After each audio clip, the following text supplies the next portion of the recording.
Hello and welcome to my channel.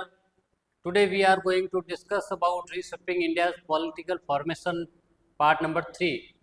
इससे previous वाली class में हमने देखा था कि कैसे मोहम्मद बिन तुगलक है वो प्लानिंग करता है, उसकी जो प्लानिंग होती है वो फेल हो जाती है। इसमें हमने देखा था कि मोहम्मद बिन तुगलक है वो अपनी कैपिटल को शिफ्ट कर देता है, दिल्ली से देवगिरी लेके जाता है और उसमें वो असफल रहता है। सेकंड उसने क्या किया, उसने टोकन करेंसी जारी की जिसमें भी वो फेल हो जाता है, यानी उसने गोल्ड और सिल्वर के जो कॉइन थे उसको रिप्लेस करके और कॉपर के कॉइन है उसने चलाने शुरू कर दिए, इसमें भी वो असफल रहा था। इसके नेक्स्ट हम लोग देखेंगे कि जो दिल्ली के सुल्तान होते हैं उनकी इनकम का क्या सोर्स होता है। जो दिल्ली के सुल्तान होते हैं वो लग्जरियस लाइफ जीते हैं, वो बड़े बड़े पैलेस वगैरह उनमें रहते हैं और लग्जरियस लाइफ जीते हैं। और सुल्तान के साथ साथ उसके जो लीड्स होते हैं, लीड्स मतलब उसके जो दरबार के जो लोग होते हैं कोर्ट के, वो लोग भी है, वो स्पेशल प्रिविलेज मिला रखा है उनको और वो भी लग्जरियस लाइफ जीते हैं। They enjoy rich clothing, jewellers, ornaments and fine food, यानी वो अच्छे अच्छे कपड़े पहनते हैं, ज्वेलरी पहनते हैं और अच्छा खाना खाते हैं। जो दिल्ली के सुल्तान होते हैं और उनके जो लीड्स होते हैं वो where wealth mainly came to. Delhi के जो सुल्तान होते हैं उनकी इनकम कहाँ से होती है, उनके इनकम के मेन सोर्स क्या होते हैं? प्लंडर्स फ्रॉम मिलिट्री कैंपेन, यानी फर्स्ट होता है कि वो लोग मिलिट्री कैंपेन चलाते हैं, अपने पड़ोस के किसी टेरिटरी के ऊपर कब्जा कर लेते हैं और वहाँ से जो वेल्थ आती है वो उनके इनकम का सोर्स है। यानी फर्स्ट उनकी इनकम का सोर्स है कि वो लोग मिलिट्री कैंपेन चलाते हैं। Taxes collected from common people, second उनकी टैक्स का जो उनकी इनकम का जो सोर्स है कि वो लोगों से टैक्स लेते हैं, जिन यानी जो कॉमन लोग होते हैं उनसे वो लोग टैक्स कलेक्ट करते हैं। थर्ड है कॉन्कर्ड रीजन, यानी वो किसी पास के रीजन को अपने कंट्रोल में ले लेते हैं, वो भी इनकम उनके इनकम का सोर्स है। फिर फोर्थ उनकी इनकम का सोर्स है स्लेव ट्रेड, यानी वो लोग किसी पास की टेरिटरी के ऊपर कंट्रोल करते हैं, उसके ऊपर कब्जा कर लेते हैं और वहाँ के लोगों को स्लेव बना के और वो लोग आगे उसको बेच देते हैं। तो ये भी दिल्ली के जो सुल्तान होते हैं उनके इनकम का सोर्स होता है। उनको सेंट्रल एशिया तक वो लोग उसको बेच देते थे, जो गुलाम वो बनाते पास की टेरिटरी के लोगों को। Continuous plundering affected trade network and agriculture, यानी उस समय सब जगह पे अराजकता का माहौल था, तो वो लोग क्या करते, वो लोग जगह जगह जब अटैक करते थे तो उस अटैक की वजह से आसपास का जो ट्रेड था वो इफेक्ट पड़ा ट्रेड के ऊपर। लोग है वो ढंग से एग्रीकल्चर नहीं कर पा रहे थे। The period also saw attacks on sacred images and temple of different religions, यानी वो अपने रिलीजन के अलावा दूसरे किसी भी रिलीजन के टेम्पल है या फिर उनके कोई धार्मिक चिन्ह वगैरह उसके ऊपर अटैक करके उनको तोड़ देते थे। टेम्पल्स ऑफ बुद्धिस्ट, अब इसमें कौन कौन लोग शामिल थे, यानी वो लोग जो बुद्ध रिलीजन के लोग थे उनके धर्म के ऊपर अटैक करते, उनके मंदिरों के ऊपर उसको तोड़ देते। जैन टेम्पल है उसके ऊपर अटैक कर लेते, हिंदू टेम्पल है उनके ऊपर अटैक करते और उनको डैमेज कर देते और लूट लेते थे। जैसे हमने मलिक काफूर का देखा था कि मलिक काफूर है वो साउथ के बहुत सारे मंदिर के ऊपर अटैक करता है, उनको लूट लेता है। These acts were done not only for wealth, ये लोग जो अटैक करते थे ये सिर्फ वेल्थ के लिए अटैक नहीं करते थे, या फिर ऐसा नहीं था कि ये वहां से अटैक करते खजाना लूटते और लूटपाट के लिए अटैक नहीं करते, इसके साथ साथ इनका और भी टारगेट था, बट आल्सो ड्यू टू आइकॉनिज्म। इसके साथ साथ उनका एक और टारगेट था, आइकोनोलिज्म में क्या होता है, यानी कि वो अपने धर्म के अलावा दूसरे धर्म के जितने भी धार्मिक चिन्ह होते, उनके धर्म से रिलेटेड मूर्तियां वगैरह होती उनको तोड़ देते थे वो लोग, इसको आइकोनोलिज्म बोला जाता है।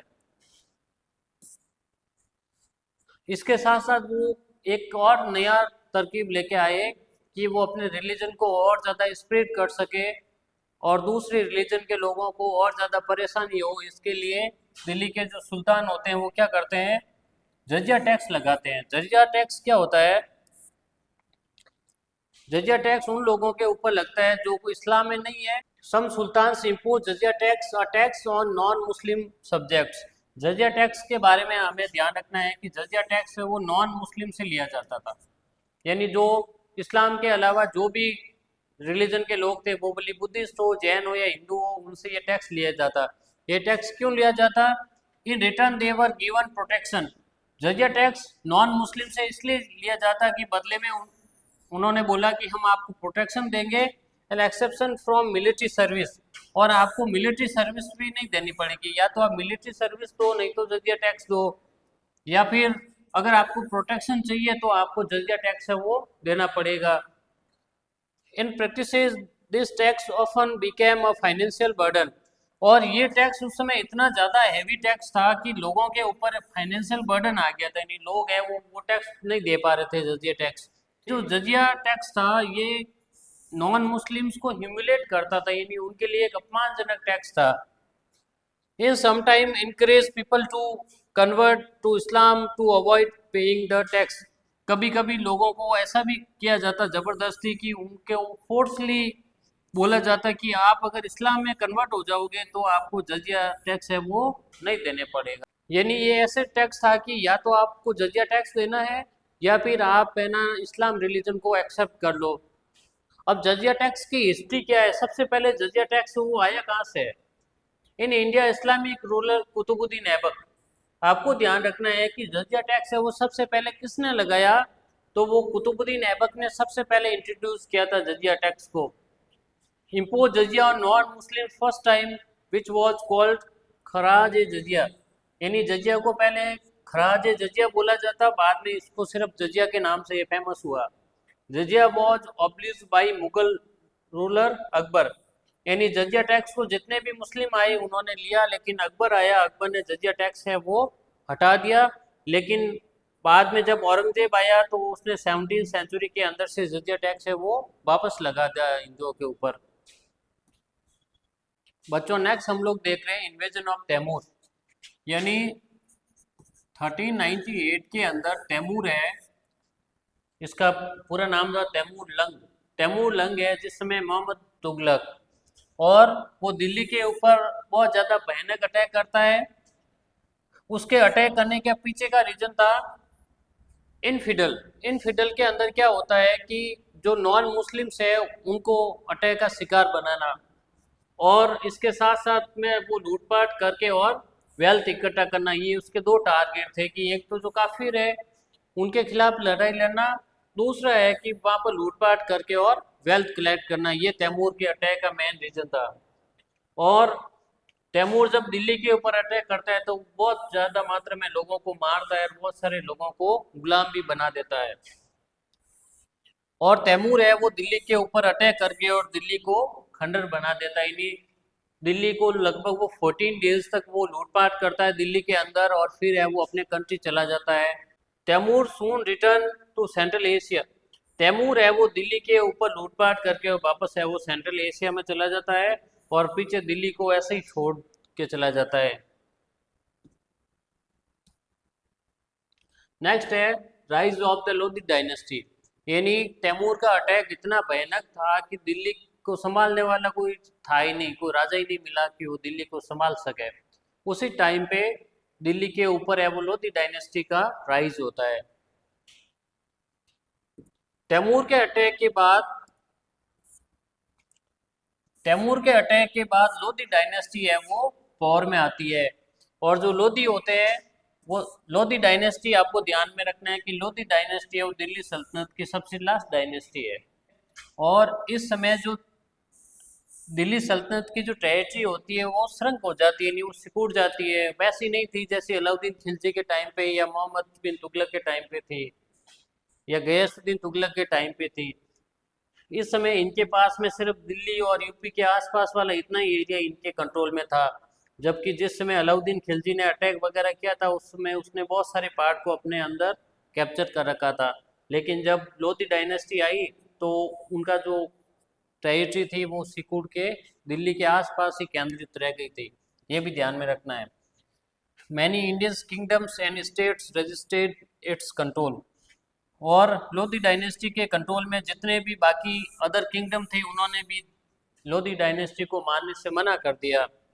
और इस प्रकार दिल्ली के जो सुल्तान थे वो अब लोधी डायनेस्टी के टाइम पे बिल्कुल कमज़ोर हो गए थे। ये इब्राहिम लोधी है जिसने लोधी डायनेस्टी को इस्टेब्लिश किया था। Resistance to Delhi sultanate. अभी हमने देखा कि जो दिल्ली सल्तनत है वो 1206 से लगा के और 1526 तक चलती है। इस टाइम पीरियड के दौरान बहुत सारे ऐसे किंगडम थे जिन्होंने दिल्ली सल्तनत का विरोध किया। उन्होंने दिल्ली सल्तनत के सामने आत्मसमर्पण नहीं किया और डट के खड़े रहे, उन्होंने मुकाबला किया दिल्ली सल्तनत का। वो कौन कौन है हम लोग चैप्टर में आगे देखते हैं। Throughout its rules, the Delhi Sultanate faced resistance from many kingdoms. बहुत सारे ऐसे किंगडम थे जिन्होंने दिल्ली सल्तनत का विरोध किया। Although it conquered several regions, हालांकि जो दिल्ली सल्तनत थी उसने बहुत सारे रीजन को अपने कंट्रोल में करके रखा। It failed to defeat the Eastern Gang dynasty या गंग किंगडम, यानी दिल्ली सल्तनत का सबसे पहले जिन्होंने रेजिस्टेंस किया, जिन्होंने विरोध किया, वो थी गंग डायनेस्टी। ईस्ट वाले पार्ट के अंदर, यानी ये जो एरिया हमें दिखाई दे रहा है उड़ीसा के आसपास का जो एरिया है, यहाँ पर गंग डायनेस्टी का रूल था। इन्होंने दिल्ली सल्तनत का विरोध किया था। The eastern Ganga dynasty ruled Kalinga which include, जो गंग डायनेस्टी है वो कलिंग के ऊपर रूल करती है और इसके साथ साथ में इसके पास में उड़ीसा का पार्ट था, वेस्ट बंगाल का वाला पार्ट था और आंध्र प्रदेश वाला पार्ट था, वो गंग डायनेस्टी के कंट्रोल में था। यानी ये जितना भी रीजन है, वेस्ट वाला बंगाल, उड़ीसा वाला पार्ट और जो आंध्र प्रदेश का जो पार्ट है वो इनके कंट्रोल में था। गंग डायनेस्टी यहाँ पर रूल कर रही थी। उसी टाइम पे राजस्थान के अंदर है वो राजपूत किंगडम डायनेस्टी रूल कर रही थी और साउथ के अंदर उस समय होयसला डायनेस्टी थी, वो रूल कर रही थी। यानी ये मेजर तीन जो किंगडम्स थे, इन्होंने दिल्ली सल्तनत का रेजिस्टेंस किया था। Narasimha Deva first ruled in the mid 13th century, उन्होंने मिड 13th सेंचुरी के अंदर है वो रूल किया था और he was known for his strong military. यानी ये इसलिए भी फेमस है क्योंकि इनकी जो मिलिट्री थी वो बहुत ज़्यादा पावरफुल थी, इसलिए हमें इनको ध्यान में रखना है। सपोर्ट फॉर कल्चर, और ये जो उस समय का जो हिंदू कल्चर था इसको सपोर्ट करते थे। ये successfully resisted several attacks from the Delhi sultanate. Delhi सल्तनत है वो नरसिम्हा देव के फर्स्ट के डायनेस्टी के ऊपर बहुत बार अटैक करता है, लेकिन हर बार है वो उस अटैक को ये असफल कर देते हैं। ये also defeated the sultanate's governor of Bengal, और उनके गवर्नर को इन्होंने बंगाल में भी हराया था।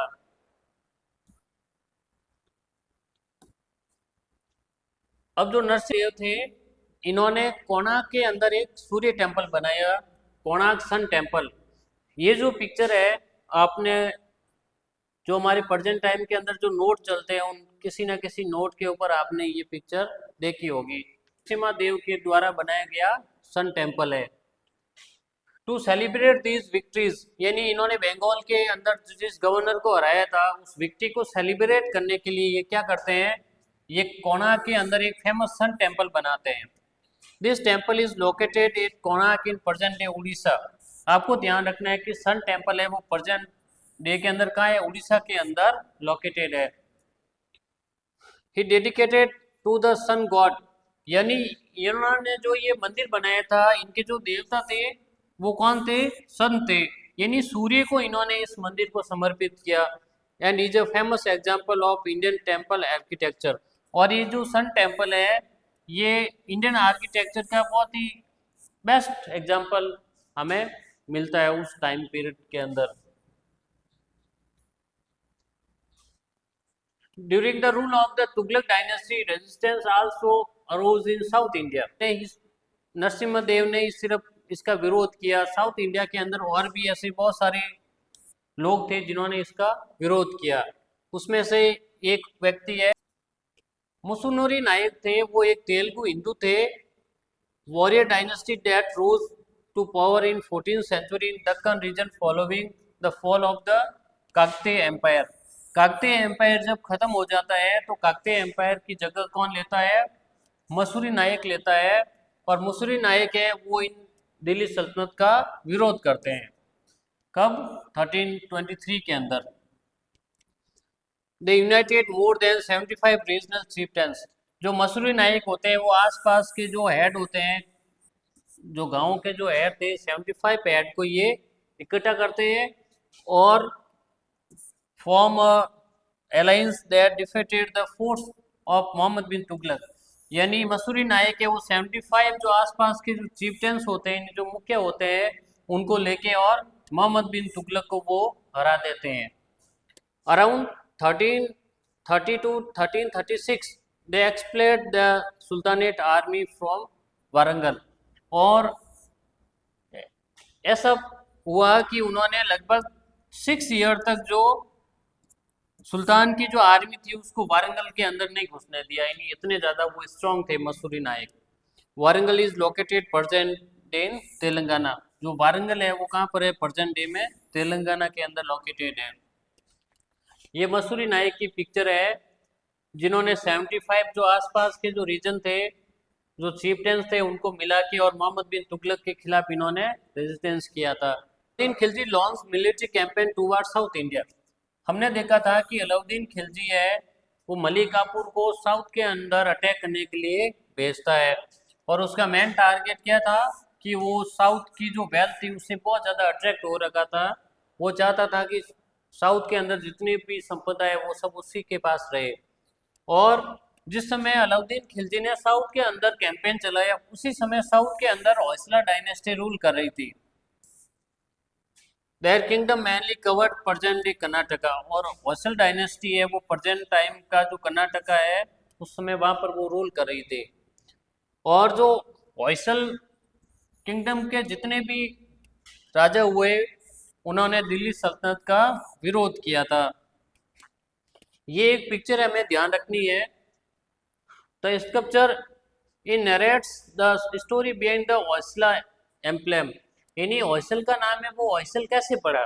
हमें ध्यान रखना है कि कन्नड़ के अंदर लैंग्वेज के अंदर एक लोक कथा चलती है कि साला नाम का एक व्यक्ति होता है, वो अपने गुरु की एक लॉइन से रक्षा करता है, और उसी के नाम पे इसका नाम पड़ गया होयसला।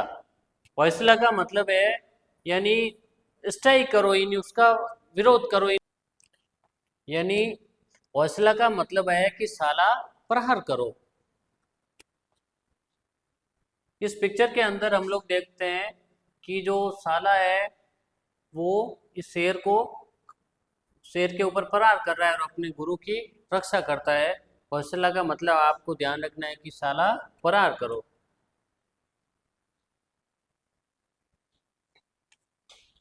ऐसा हुआ कि साउथ के अंदर सिर्फ एक ही है वो इंडिपेंडेंट किंगडम बचा था, वो कौन था?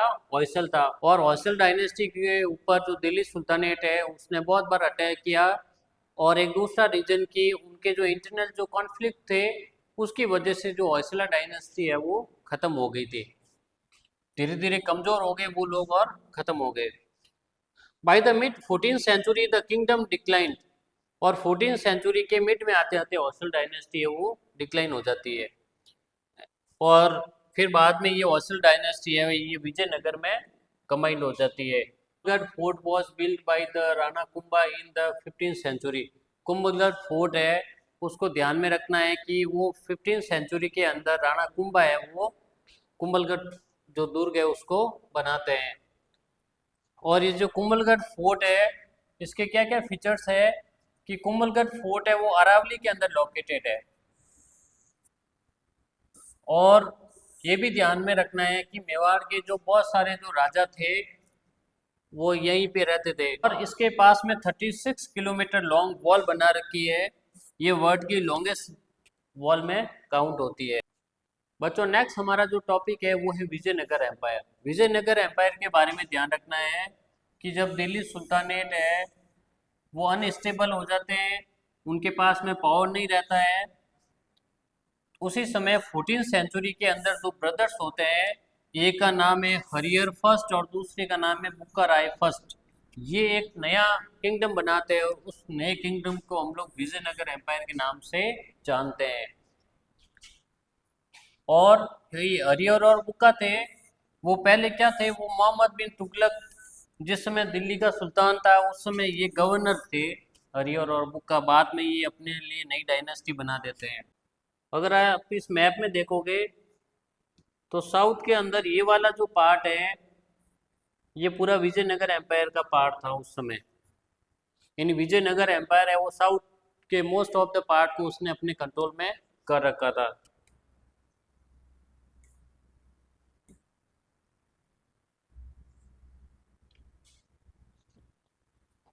हरियर और बुका है वो मोहम्मद बिन तुगलक के कंट्रोल में गवर्नर थे, और उसके बाद जब उन्होंने देखा कि दिल्ली सल्तनत है वो पूरी तरीके से कमज़ोर हो गई है, तो ये उनकी अथॉरिटी को मानने से मना कर देते हैं और वो एक नए किंगडम को बनाते हैं जिसको हम लोग विजयनगर एम्पायर के नाम से जानते हैं।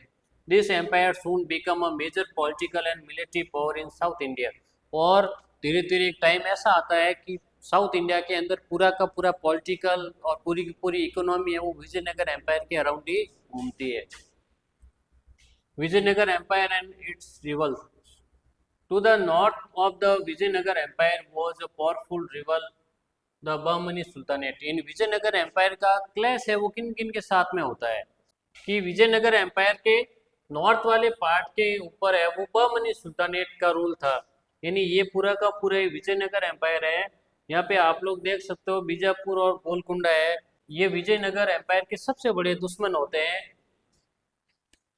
और नॉर्थ वाले पार्ट में कौन था, बहमनी सुल्तान थे, उनका है वो विजयनगर एम्पायर के साथ में क्लैश चलता था। These states were ruled by former governor Tarafdar who declared independence। ये जो हम लोग देखते हैं बीजापुर है गोलकुंडा है, ये इनके यहाँ पे जो सुल्तान थे, इनके जो हेड थे वो पहले क्या थे, जब दिल्ली सल्तनत चल रही थी उस समय ये लोग गवर्नर थे। गवर्नर का मतलब होता है तरफदार। और जब बाद में इन्होंने देखा कि दिल्ली सल्तनत है वो वीक हो गई है तो ये भी खुद को इंडिपेंडेंट डिक्लेयर कर देते हैं। Vijayanagar ruler often fought war with Bijapur and Golconda. They also fought with the ruler of Odisha, the Gajapati dynasty. और विजयनगर के जो राजा होते हैं उनकी लड़ाई है वो गजपति डायनेस्टी के साथ भी रहती है, और गजपति डायनेस्टी है वो यहाँ पर उड़ीसा के अंदर रूल करती है यहाँ पर। Over time, the Bahmani Sultanate broke into 5 independent states called the Dakhan Sultanate. फिर एक टाइम आता है कि जो बहमनी सुल्तानेट होते हैं वो टोटल 5 पार्ट में डिवाइड हो जाते हैं।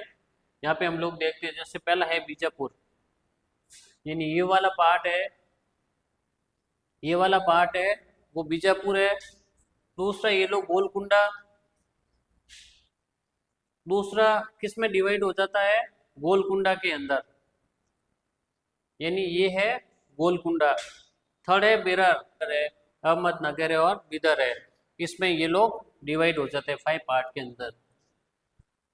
अब आपकी बुक के अंदर आ रखा है कुछ वर्ड है जिनके क्या मीनिंग होते हैं।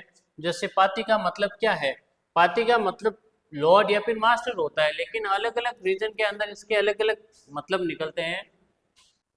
जैसे नरपति है, नरपति का मतलब होता है lord of man. The title use by Vijayanagar empire ruler. Vijayanagar empire के जो राजा थे वो नरपति का टाइटल धारण करते थे। दूसरा है अश्वपति, अश्वपति का मतलब होता है लॉर्ड ऑफ हॉर्सेज। बहमनी सुल्तान के जो राजा थे वो अश्वपति का टाइटल यूज करते थे। थर्ड है गजपति, गजपति का मतलब होता है लॉर्ड ऑफ एलिफेंट, और जो गजपति डायनेस्टी थी वो इसको यूज करते थे इस टाइटल को। नेक्स्ट है छत्रपति, छत्रपति का मतलब होता है supreme king, protector of the kingdom, use by Maratha empire ruler. यानी मराठा एम्पायर के जो राजा थे वो क्या यूज करते थे, छत्रपति। यानी हमें क्या ध्यान रखना है, हमें ये ध्यान रखना है कि नरपति है वो विजयनगर एम्पायर के रूल, अश्वपति टाइटल को बहमनी सुल्तान के जो सुल्तान होते वो यूज करते, गजपति को गजपति डायनेस्टी होते थे वो यूज करते, और छत्रपति है वो महाराष्ट्र के अंदर जो राजा होते वो यूज करते थे। हम लोग चैप्टर में देखेंगे कृष्णदेव राय के बारे में। नगर एम्पायर के सबसे जो फेमस जो राजा है उसमें से कृष्णदेव राय भी सबसे फेमस है। ये कृष्णदेव राय की पिक्चर है। He ruled in the 16th century when the empire reached its great power and prosperity. Krishnadeva राय के टाइम पीरियड के अंदर ही विजयनगर एम्पायर है उसने सबसे ज़्यादा प्रसिद्धि प्राप्त की थी। सबसे ज़्यादा फेमस विजयनगर एम्पायर को जिसने फेमस किया वो कौन थे, कृष्णदेव राय थे। कृष्णदेव राय थे इन्होंने अपना जो एम्पायर था उसको दक्षिण रीजन तक पहुंचा दिया था। His reign is known for both military success and cultural renaissance। यानी कृष्णदेव राय का टाइम पीरियड वो टाइम पीरियड था जब मिलिट्री और कल्चर दोनों के अंदर विजयनगर एम्पायर फेमस हो गया। After winning many wars against his neighbours, Krishnadeva Raya death of illness in 1529। Krishnadeva Raya ने बहुत सारे वॉर्स है वो जीते और बाद में 1529 में उनकी डेथ हो जाती है। नेक्स्ट हमें ध्यान में रखना है द बैटल ऑफ तालीकोटा। जब आसपास के उसके जो नेबरिंग जो किंगडम्स है वो जब विजयनगर एम्पायर को सिंगल वन बाय वन नहीं हरा पाते हैं तो वो लोग आपस में अलायंस करते हैं और विजयनगर को वो लोग हरा देते हैं। जिस वॉर के अंदर जिस बैटल के अंदर विजयनगर एम्पायर है वो खत्म होता है उसका नाम है the battle of Talikota. The battle of Talikota है वो कब होता है? 1565 में होता है। किन किन के बीच में होता था बैटल ऑफ तालीकोटा? एक साइड में विजयनगर एम्पायर होता है और दूसरी साइड में अलायंस होता है, यानी बहुत सारे किंगडम का ग्रुप होता है और उस ग्रुप में कौन शामिल होते हैं? उस ग्रुप को कंबाइंड रूप से बोलते हैं डेक्कन सुल्तानेट्स। दक्कन के अंदर जितने भी सुल्तान होते हैं वो मिलके विजयनगर एम्पायर को द बैटल ऑफ तालीकोटा के अंदर हरा देते हैं और इस प्रकार विजयनगर एम्पायर है वो खत्म हो जाता है। इंडिया के मैप के अंदर हमें अगर तालीकोटा को लोकेट करना है तो हम लोग उसको यहाँ पे लोकेट कर सकते हैं। यानी ये पूरा का पूरा विजयनगर एम्पायर है जिसके आसपास में बीजापुर है, बीडर है, अहमदनगर है, गोलकुंडा है। ये सब मिलके क्या करते हैं? विजयनगर एम्पायर को हरा देते हैं। The defeat of the Vijayanagar force led to the collapse of their empire. The battle resulted in the defeat and death of Ramarai।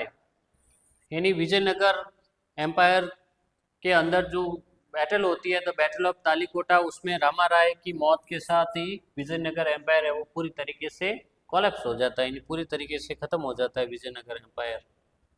Support for literature and culture.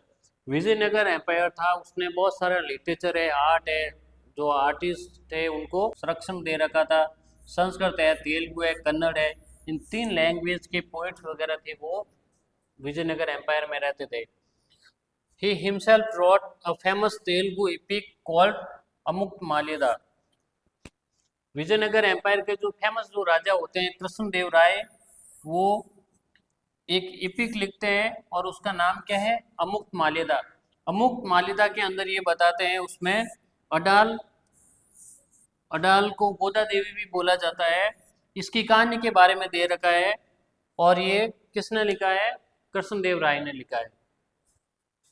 अगर आपको पूछा जाए कि अमुक्तमाल्यदा के अंदर किसका वर्णन है तो हमें बताना है कि अडाल के बारे में दे रखा है। अडाल कौन थी? अडाल एक भक्त कवियत्री थी साउथ के अंदर और इनकी कहानी उसमें दे रखी है। ये अपने गले का जो हार है वो भगवान को समर्पित करती है।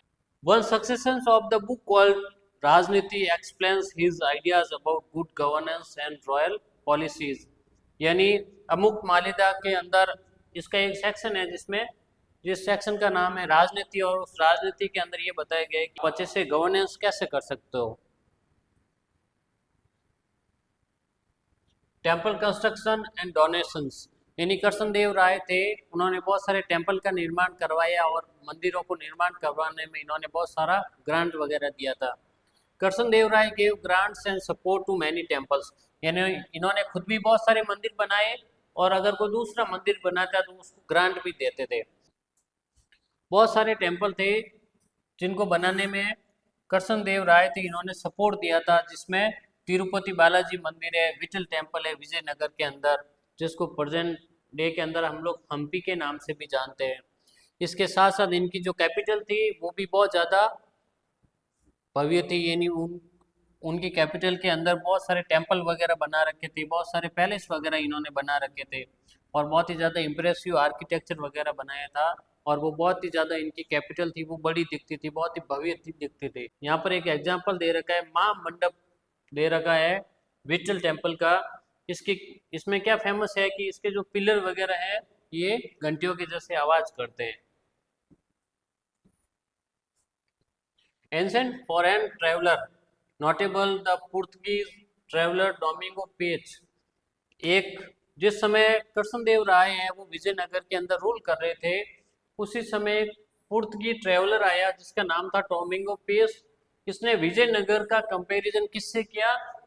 16वीं सेंचुरी के अंदर रोम से किया। यानी रोम उस समय बहुत ही ज़्यादा फेमस था। रोम कहाँ है? रोम है इटली के अंदर है। वहाँ पर बहुत बड़े बड़े पैलेसेस वगैरह बना रखे हैं, बहुत ही अच्छा आर्किटेक्चर वहाँ पे कर रखा है। और उस समय विजयनगर एम्पायर के अंदर जब डोमिंगो पेच आया तो उसने देखा कि यहाँ पर भी है वो बहुत भव्य मंदिर वगैरह बना रखे हैं, बहुत बड़े बड़े भवन बना रखे हैं। जो उसने फैसिलिटीज़ देखी वहाँ पर, तो उसने कंपेरिजन किया कि जो विजयनगर है वो रोम के जैसे दिखाई देता है। हमारा जो टॉपिक है वो है Mughal. The Delhi sultanate become weak in the early 16th century. 16th century आते आते जो दिल्ली सल्तनत है वो पूरी तरीके से वीक हो जाती है। जैसे हमने देखा कि 1526 के अंदर बाबर और इब्राहिम लोदी के बीच में द बैटल ऑफ पानीपत होता है। उसमें बाबर है वो जीत जाता है और इब्राहिम लोदी है वो हार जाता है। ये इब्राहिम लोदी की पिक्चर है और ये बाबर है जिसको हम लोग मुगल एम्पायर का फाउंडर के नाम से जानते हैं। और ये इब्राहिम लोदी है। इब्राहिम लोदी को राजस्थान के जो महाराणा सांगा है उन्होंने भी बहुत बार हराया था। Babar Turkic Mongol. बाबर के बारे में ध्यान रखना है कि बाबर एक टर्किक मंगोल था, यानी ये लोग मंगोलिया से कनेक्शन है इनका। Ruler and skilled military strategist look towards India for expansion. Babur बहुत ही ज़्यादा मिलिट्री की रणनीतियां बनाने में वो बहुत ज़्यादा माहिर था और इसी हिसाब से इसने इंडिया की तरफ अपना एक्सपेंशन करने का विचार किया कि अब वो अपनी बाउंड्री है वो इंडिया के साइड में एक्सपेंड करेगा। Babur had earlier been driven out of Samarkand, यानी बाबर है उसका जो मेन जो जिस जगह से वो आया था वो उज्बेकिस्तान वाला पार्ट है। और बाबर के पास में जो परगना था उसका नाम था समरकंद, लेकिन समरकंद है वो बाबर के हाथ से निकल गया था। दूसरा एक रीजन भी ये है कि उस समय पंजाब का जो गवर्नर था दौलत खान, वो इब्राहिम लोदी से नाराज था, इसलिए उसने इब्राहिम लोदी को हराने के लिए बाबर को है वो इनविटेशन भेजा था। बाबर ने खुद एक बुक लिखी है जिसका नाम है बाबरनामा। बाबरनामा के अंदर बाबर बताता है कि उसको है वो राणा सांगा ने इनविटेशन दिया था कि वो इंडिया के अंदर आए और इब्राहिम लोदी को हराने में हेल्प करे उसकी। लेकिन बाकी के जो जितने भी एंशिएंट इंडियन के जो टैक्सेस है उसमें इस बात का उल्लेख नहीं है। He was a descendant of Timur, Timur Lang. Babur है वो खुद को तैमूर का वंशज मानता था। एक ये भी रीजन है कि मुगल है वो इंडिया के ऊपर अपना दावा करते हैं कि जब तैमूर ने अटैक किया था उस समय तैमूर इस वाले पार्ट को छोड़ के और वापस अपने कंट्री चला गया था। तो जो मंगोल है, बाबर ये मानता है कि वो खुद है वो तैमूर की संतान है और इसीलिए उसका भी इंडिया के ऊपर है वो दावा बनता है। 36 Babur defeated Ibrahim Lodi in the first battle of Panipat, यानी the first battle of Panipat के अंदर बाबर है वो इब्राहिम लोदी को हरा देता है। Babar's army use gun powder weapons including. India की हिस्ट्री के अंदर ऐसा पहली बार हुआ है कि गोला बारूद वगैरह यूज है वो the first battle of Panipat के अंदर ही हुए थे। और किसने यूज किए? बाबर ने यूज किए थे। जैसे अगर इस पिक्चर के अंदर देखते हैं फील्ड आर्टिलरी क्या थी, ये इस टाइप की एक छोटी तोप थी जिसको बैलों के ऊपर लाद के और आसानी से एक जगह से दूसरी जगह वो मूव करवाया जा सकता था। दूसरा जो सेकेंड बैटल ऑफ पानीपत के अंदर जो यूज हुई थी वो थी मैच लॉ गन। इससे पहले इंडिया के अंदर कभी भी है वो इस टाइप के गन पाउडर वगैरह यूज नहीं हुए थे। बाबर ही वो व्यक्ति है जो इंडिया के अंदर पहली बार है वो गन पाउडर यूज किया था उसने। These weapons had recently been introduced in Indian warfare. The victory ended the rule of the Delhi sultanate. और बाबर की जीत कैसे होती है कि दिल्ली जब सुल्तानेट पूरी तरीके से खत्म हो जाती है तो बाबर की जीत हो जाती है। बाबर है वो दिल्ली को कैप्चर कर देता है और एक नई डायनेस्टी इस्टेब्लिश करती है जिसको हम लोग इंडियन हिस्ट्री में मुगल डायनेस्टी के नाम से जानते हैं।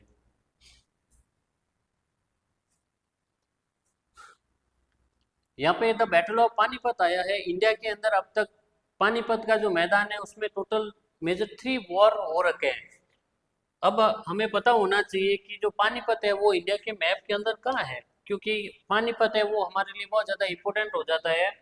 पानीपत अगर हमें लोकेट करने का बोला जाए तो हरियाणा के अंदर लोकेट करना है। ये पानीपत का ग्राउंड है। जो बाबरनामा है उसमें द बैटल ऑफ पानीपत की पिक्चर दे रखी है कि बाबर है वो पहली बार है वो आर्टिलरी गन्स वगैरह है वो इसमें यूज करता है। थ्री बैटल होती है जिसमें फर्स्ट बैटल होती है 1526 के अंदर, the second battle of Panipat होती है 1556 के अंदर, और थर्ड बैटल ऑफ पानीपत होती है 1761 के अंदर। The first battle of Panipat के अंदर हमने देखा कि जो बाबर है वो इब्राहिम लोदी को हरा देता है। सेकेंड बैटल ऑफ पानीपत के अंदर क्या होता है कि अकबर है वो हेमचंद्र, जिसको हम लोग हेमू के नाम से जानते हैं, उसको हरा देता है। और थर्ड बैटल ऑफ पानीपत के अंदर क्या होता है कि जो मराठा होते हैं वो अहमद शाह अब्दाली से हार जाते हैं। Babur and India. Babur wrote an autobiography called Baburnama. Babur है उसने खुद की आत्मकथा लिखी है जिसको हम लोग बाबरनामा के नाम से जानते हैं। और इसकी लैंग्वेज पूछी जाए कि बाबरनामा की लैंग्वेज क्या है तो वो तुर्की है। और बाबरनामा है उस समय तत्कालीन जो इंडियन हिस्ट्री है उसके बारे में हमें बहुत सारी जानकारियाँ मिलती है इस बाबरनामा से। जैसे इसमें बाबर की लाइफ के बारे में दे रखा है, वो इंडिया के बारे में क्या बताता है, उसको इंडिया कैसा लगा, वो सब इस बाबरनामा के अंदर दे रखा है। बाबरनामा पर अगर हम लोग पढ़ते हैं तो उससे हमें ये पता लगता है कि he was cultured and intellectual curious, कि बाबर है उसको दूसरों की संस्कृति वगैरह जानने का बहुत ज़्यादा शौक था। Had a deep interest in architecture and poetry, यानी बाबर को आर्किटेक्चर के बारे में जानना, पोइट्री वगैरह करना उसका शौक था। वो एनिमल्स और बर्ड्स वगैरह उससे बहुत ज़्यादा प्रेम करता था। इसके साथ साथ उसने उस समय इंडिया के अंदर जो प्लांट वगैरह है, जो फ्रूट वगैरह है, उसके बारे में भी बाबरनामा के अंदर लिखा है कि यहाँ के फ्रूट वगैरह है वो बहुत अच्छे हैं, जानवर वगैरह है वो बहुत अच्छे हैं। बाबर एज कॉन्करर, यानी बाबर के बारे में हम अगर उसका मूल्यांकन करते हैं बाबर का कि बाबर कैसा व्यक्ति था, तो बाबर बहुत ही ज़्यादा क्रूर था और युद्ध के मैदान में वो उसको दया नहीं आती थी। बाबर है वो जिस सिटी के अंदर जाता वहाँ पर वो बहुत बड़ी मात्रा में लोगों को मारता था। बाबर जब अटैक करता और जब जीत जाता तो वो महिलाएं और बच्चों को गुलाम बना देता था। और जीतने के बाद बाबर है वो लोगों की जो खोपड़ियाँ होती है उससे उसने बहुत ज़्यादा मीनारें वगैरह बना रखी। बाबर है वो इंडिया के बारे में और क्या बताता है, बाबर ये बताता है कि उसको सेंट्रल एशिया की बहुत ज़्यादा याद आती है। शुरुआत के अंदर इंडिया के अंदर उसको ज़्यादा कोई चार्म नहीं लगा, यानी शुरुआत में इंडिया में उसको ज़्यादा कोई अट्रैक्शन नहीं मिला। लेकिन बाद में वो पॉजिटिव चीज़ें ये भी बताता है इंडिया के बारे में कि इंडिया में गोल्ड और सिल्वर है वो बहुत ज़्यादा मात्रा में है। बाबर ने ये भी लिखा है कि जब इंडिया के अंदर बारिश का मौसम होता है ना तो क्लाइमेट होता है वो बहुत ही ज़्यादा हेल्दी रहता है, स्वास्थ्यवर्धक मौसम है इंडिया का। बारिश का मौसम है वो बहुत ज़्यादा सुहावना है। यहाँ के जो कारीगर वगैरह है, जो कलाकार है, उनमें बहुत ज़्यादा स्किल्ड पे है। यहाँ पर कारीगर है, क्राफ्टमैन है और आर्टिसंस वगैरह है वो बहुत ही ज़्यादा स्किल्ड है, कुशल कारीगर है। अब बाबर इंडिया के अंदर क्यों रुका, क्योंकि इंडिया के अंदर बहुत ज़्यादा वेल्थ थी, बहुत ज़्यादा रिसोर्सेज थे। यानी बाबर है वो इंडिया की जो धन संपदा थी उससे अट्रैक्ट हो गया और उसने डिसाइड किया कि वो इंडिया के अंदर ही रहेगा। नेक्स्ट हम लोग देखते हैं आफ्टर बाबर। बाबर के बाद क्या होता है, 1530 के अंदर बाबर की डेथ हो जाती है। उसकी डेथ के बाद उसका जो बेटा हुमायूं होता है वो यहाँ का राजा बनता है, लेकिन वो मुश्किल से ही उस एम्पायर को मेंटेन कर पाता है। और उसकी कमजोरी का फायदा उठाकर शेरशाह सूरी है जो कि एक गद्दार लीडर था, उसने वो हुमायूं के ऊपर अटैक कर देता है। Sher Shah Suri introduce many important administrative और इकोनॉमिक रिफॉर्म्स। शेरशाह सूरी है वो बहुत ही ज़्यादा इंटेलिजेंट था, उसने एडमिनिस्ट्रेशन के अंदर है, इकोनॉमी के अंदर बहुत ज़्यादा रिफॉर्म किए। जैसे प्रेजेंट टाइम के अंदर हम लोग जो इंडिया की जो करेंसी है रुपया, उसका पहली बार इंट्रोडक्शन है वो शेरशाह सूरी ने करवाया था।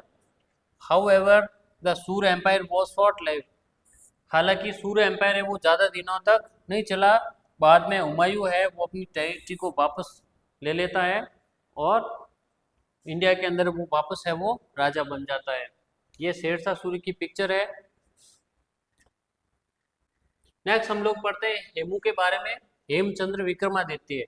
हेमचंद्र विक्रमादित्य के बारे में हम लोग देखते हैं कि हेमचंद्र विक्रमादित्य था वो शुरुआत के अंदर जब सूर डायनेस्टी का रूल था उस समय वो मिलिट्री का कमांडर था, यानी वजीर था। वजीर किसको बोला जाता था उस समय? जो चीफ मिनिस्टर होता है, राजा के बाद जो सेकंड पोस्ट होती है वो चीफ मिनिस्टर की होती है, जिसको उस समय वजीर बोला जाता। और कौन सी डायनेस्टी के अंदर वो वजीर था? सूर डायनेस्टी के टाइम पे वो वजीर था। ही कैप्चर्ड दिल्ली, वो दिल्ली को कैप्चर कर देता है और दिल्ली के अंदर है वो हेमचंद्र विक्रमादित्य के नाम से है वो राजा बन के बैठ जाता है। He faced Akbar Babur grandson in the second battle of Panipat. Hemchandra है उसके और बाबर का जो पोता होता है अकबर, उसके बीच में the second battle of Panipat होती है और उसमें हेमू है वो हार जाता है। हेमू है वो इस लड़ाई के अंदर इंजर्ड हो जाता है और अकबर है वो जीत जाता है और बाद में अकबर है वो उसकी हत्या करवा देता है। After this Akbar regain control of Delhi for the Mughal, और इसके बाद है वो अकबर है वो दिल्ली के ऊपर कंट्रोल कर देता है।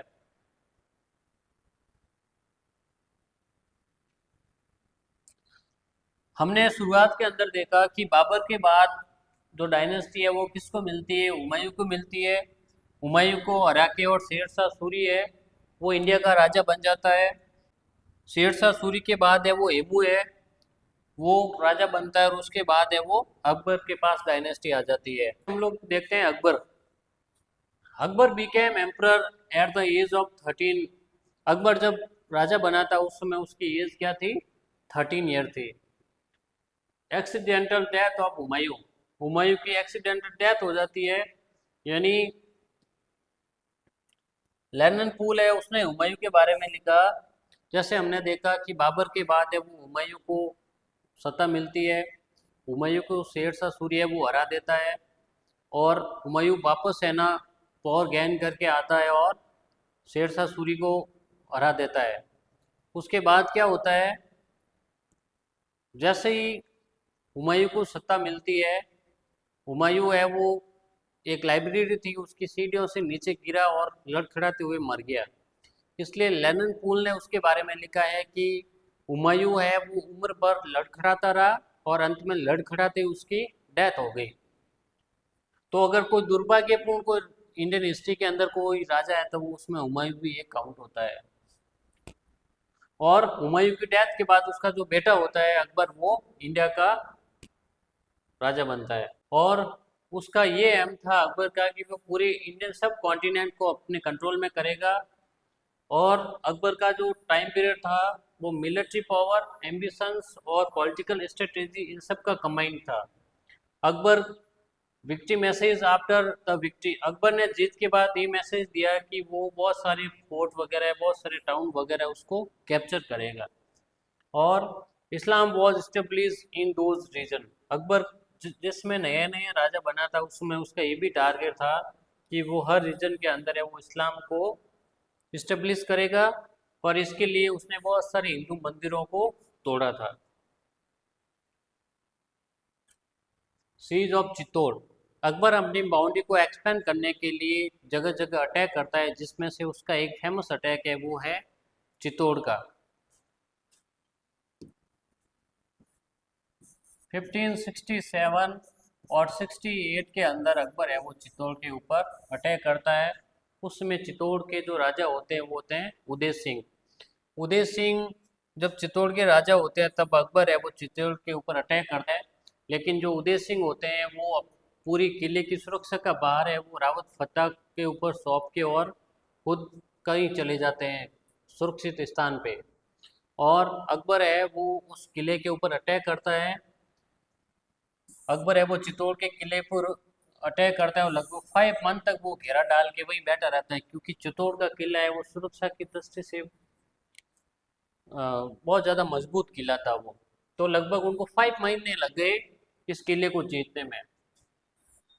राजपूत जो सोल्जर्स थे वो डट के मुकाबला कर रहे थे अकबर की आर्मी का, लेकिन फिर भी अकबर की आर्मी है वो उसको कैप्चर नहीं कर पा रही थी। लेकिन बाद में क्या हुआ, किले की जो दीवार है वो टूट जाती है और जो राजपूत वॉरियर्स होते हैं वो लड़ते लड़ते शहीद हो जाते हैं। और पीछे उनकी जो रानी होती है वो जौहर करती है। अकबर ऑर्डर देता है जीत के बाद, क्या क्या ऑर्डर देता है, मैस्कर्स का। मैस्कर मतलब होता है नरसंहार करना। और जीत के बाद अकबर ने लगभग 13 लोगों को मरवा दिया। यानी जीत के बाद उसने 30,000 लोगों को मरवा दिया उस चित्तौड़ अटैक के दौरान। और जो पीछे रानियां होती है वो जौहर करती है।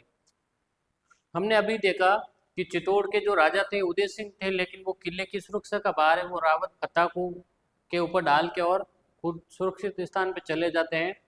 तो राणा रावत फतेह होता है, उनकी जो पत्नी होती है फूल कंवर। फूल कंवर है वो इस चित्तौड़ अटैक के दौरान है वो जौहर करती है। जैसे हमने देखा था जब रावत रतन सिंह के टाइम पे अलाउद्दीन खिलजी के टाइम पीरियड में अटैक होता है तो पद्मिनी रानी पद्मिनी होती है वो जौहर करती है। और जब अकबर अटैक करता है चित्तौड़ के किले के ऊपर तो जो फूल कवर होती है वो जौहर करती है। अब जौहर क्या होता है, जौहर के अंदर ये होता है कि एंशियंट टाइम के अंदर जो तुर्की से मंगोल है वो जब किसी टेरिटरी को अपने कंट्रोल में करते थे तो जब वो जीत जाते तो वो महिलाओं को गुलाम बना देते और उनके साथ बुरा बर्ताव करते थे। हिस्ट्री के अंदर हमें ऐसे बहुत सारे एग्जाम्पल मिलते हैं जिसमें जो राजपूत जो रानियां होती है वो जलती आग के अंदर कूद जाती है। क्यों? क्योंकि वो अपनी स्वाभिमान की रक्षा करने के लिए वो जलती आग में कूद जाती है। और ये कोई सुसाइड नहीं है, ये खुद की इज्जत बचाने के लिए किया गया एक प्रयास है, ये एक ब्रेवरी का सिम्टम्स है। When Akbar finally broke into the Chittor fort, hundreds of Rajput women led by their queens and noblemen committed jor। जब अकबर चित्तौड़ के किले के अंदर प्रवेश करता है तो बहुत सारी राजपूत रानियां होती है वो जौहर करती है। Jauhar not an act of suicide but a matter of pride. यानी जौहर उस समय गर्व की बात होती थी, यानी रानियां है वो अपनी इज्जत बचाने के लिए जौहर करते थे। जौहर के अंदर क्या होता है, जैसे चित्तौड़ के जौहर कुंड का एक एग्जाम्पल है। यानी इस टाइप का एक कुंड बना होता है, उसमें बहुत सारी लकड़ियां वगैरह डाल दी जाती है। और जब युद्ध चल रहा होता है उस समय जो हिंदू राजपूत राजा थे उनकी जो ध्वजा होती थी वो केसरिया कलर की थी। अगर जीत के बाद केसरिया झंडा ऊपर हो जाता तब ये लगता कि राजपूत राजा जीत गए हैं और वो जौहर कैंसिल कर देती। लेकिन जब उनको लगता कि कोई ब्लैक फ्लैग है वो ऊपर हो गया है तो उनको ये लगता कि राजपूत जो राजा है उन्होंने केसरिया कर लिया है। यानी जब राजपूत राजा ये देखते थे कि कोई सामने बहुत बड़ी सेना की टुकड़ी है और राजस्थान के राजपूतों के अंदर इतना मतलब साहस था कि वो कम होते तो भी सामने वाली सेना के ऊपर वो टूट के और हमला कर देते। कम होते हुए भी राजपूत है वो पीछे नहीं हटते थे, यानी वो अपनी जान गंवा देते लेकिन कभी भी पीछे नहीं हटते थे। ये राजस्थान के राजपूतों या रास्ता ऐसा कहे कि राजस्थान के खून में ही ऐसा है कि वो कभी गद्दारी नहीं करते थे। यानी जब उनके ऊपर अटैक होता तो राजपूत राजाओं को ऐसा लगता है कि अब सामने सेना बहुत ज़्यादा है और हम लोग कम हैं, तो वो अपने सर पे केसरिया साफा पहनते और वो लड़ते लड़ते शहीद हो जाते अपने देश के लिए। और उनकी जो रानियां होती थी वो भी इतनी ज़्यादा ब्रेव होती कि वो जौहर कर देती। उनको ऐसा लगता है कि हमारे पति है वो लड़ते लड़ते शहीद हो गए युद्ध के अंदर, तो जो रानियां होती थी वो जौहर कर देती थी।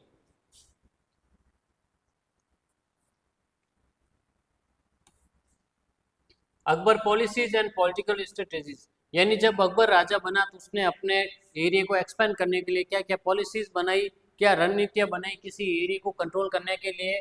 जैसे अकबर का ये बिलीव था, ये मानना था कि हमें लगातार है वो अपनी मोनार्की को बढ़ाते रहना चाहिए। अगर हम लोग ऐसा नहीं करेंगे तो कोई दूसरा एनिमी है वो हमारे ऊपर अटैक कर देगा और हमें हरा देगा।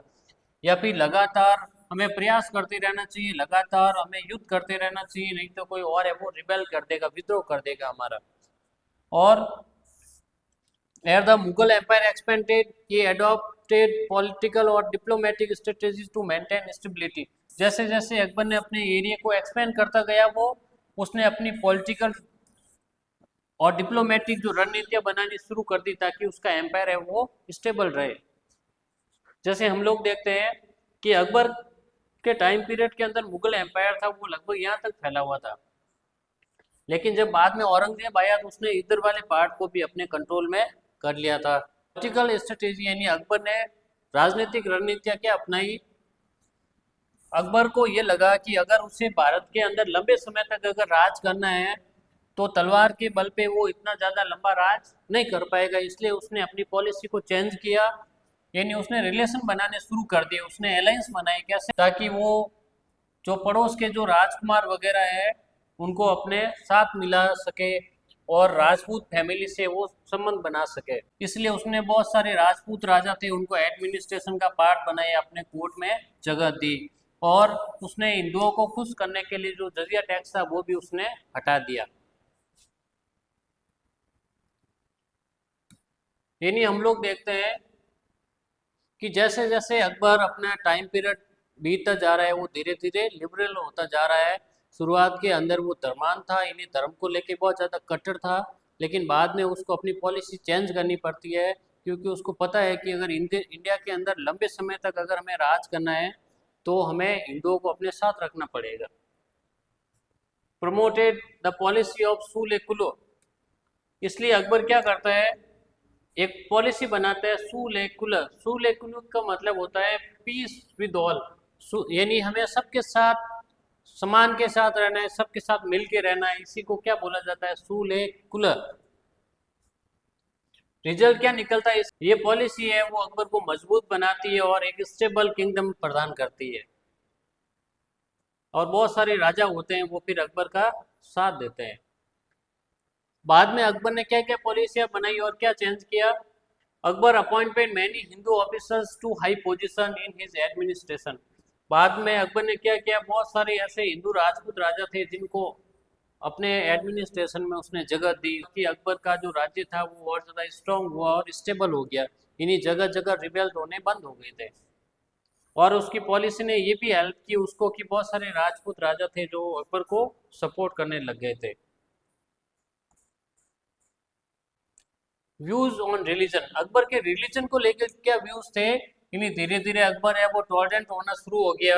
उसने बोला कि लोगों के साथ रिलीजन को लेकर जबरदस्ती नहीं करनी चाहिए, जबरदस्ती उनके ऊपर कोई भी रिलीजन है वो नहीं थोपना चाहिए। यानी वो अपनी पॉलिसी को चेंज करना शुरू कर देता है। अकबर के कोर्ट के अंदर एक व्यक्ति है जिसका नाम है अबुल फजल। ये अबुल फजल की पिक्चर है, ये अकबर के कोर्ट में रहता था, ये अकबर का फ्रेंड भी था, राइटर भी था और हिस्टोरियंस भी था। अबुल फजल है वो राजस्थान के नागौर का था। हिज कोर्ट हिस्टोरियन अबुल फजल, जिसको इब्न मुबारक के नाम से भी जाना जाता है, अबुल फजल है जिसको इब्न मुबारक भी बोला जाता है। उसका टाइम पीरियड है वो 1551 से लगा के और 1602 तक है, और वो एक इंडियन राइटर था, हिस्टोरियन था और पॉलिटिशियन भी था। He served as the grand vizier of the Mughal empire. यानी जो अबुल फजल है वो अकबर के कोर्ट के अंदर उसकी क्या पोस्ट थी, वो ग्रांड वजीर था अकबर का। और उसको अपॉइंटमेंट कब मिली, उसको अपॉइंटमेंट मिली थी 1579 से लगा के, और जब तक उसकी डेथ होती है 1602 तक तब तक है वो अकबर के कोर्ट में रहता है और उसकी हेल्प करता है। अबुल फजल को हम लोग यहाँ पे क्यों पढ़ रहे हैं, क्योंकि अबुल फजल ने कुछ बुक लिखी है जिससे हमें हिस्ट्री को पढ़ने में हेल्प मिलती है। जैसे उसने अकबरनामा लिखा, आईन अकबरी लिखी, और उसने पर्शियन लैंग्वेज के अंदर बाइबल का ट्रांसलेशन किया है।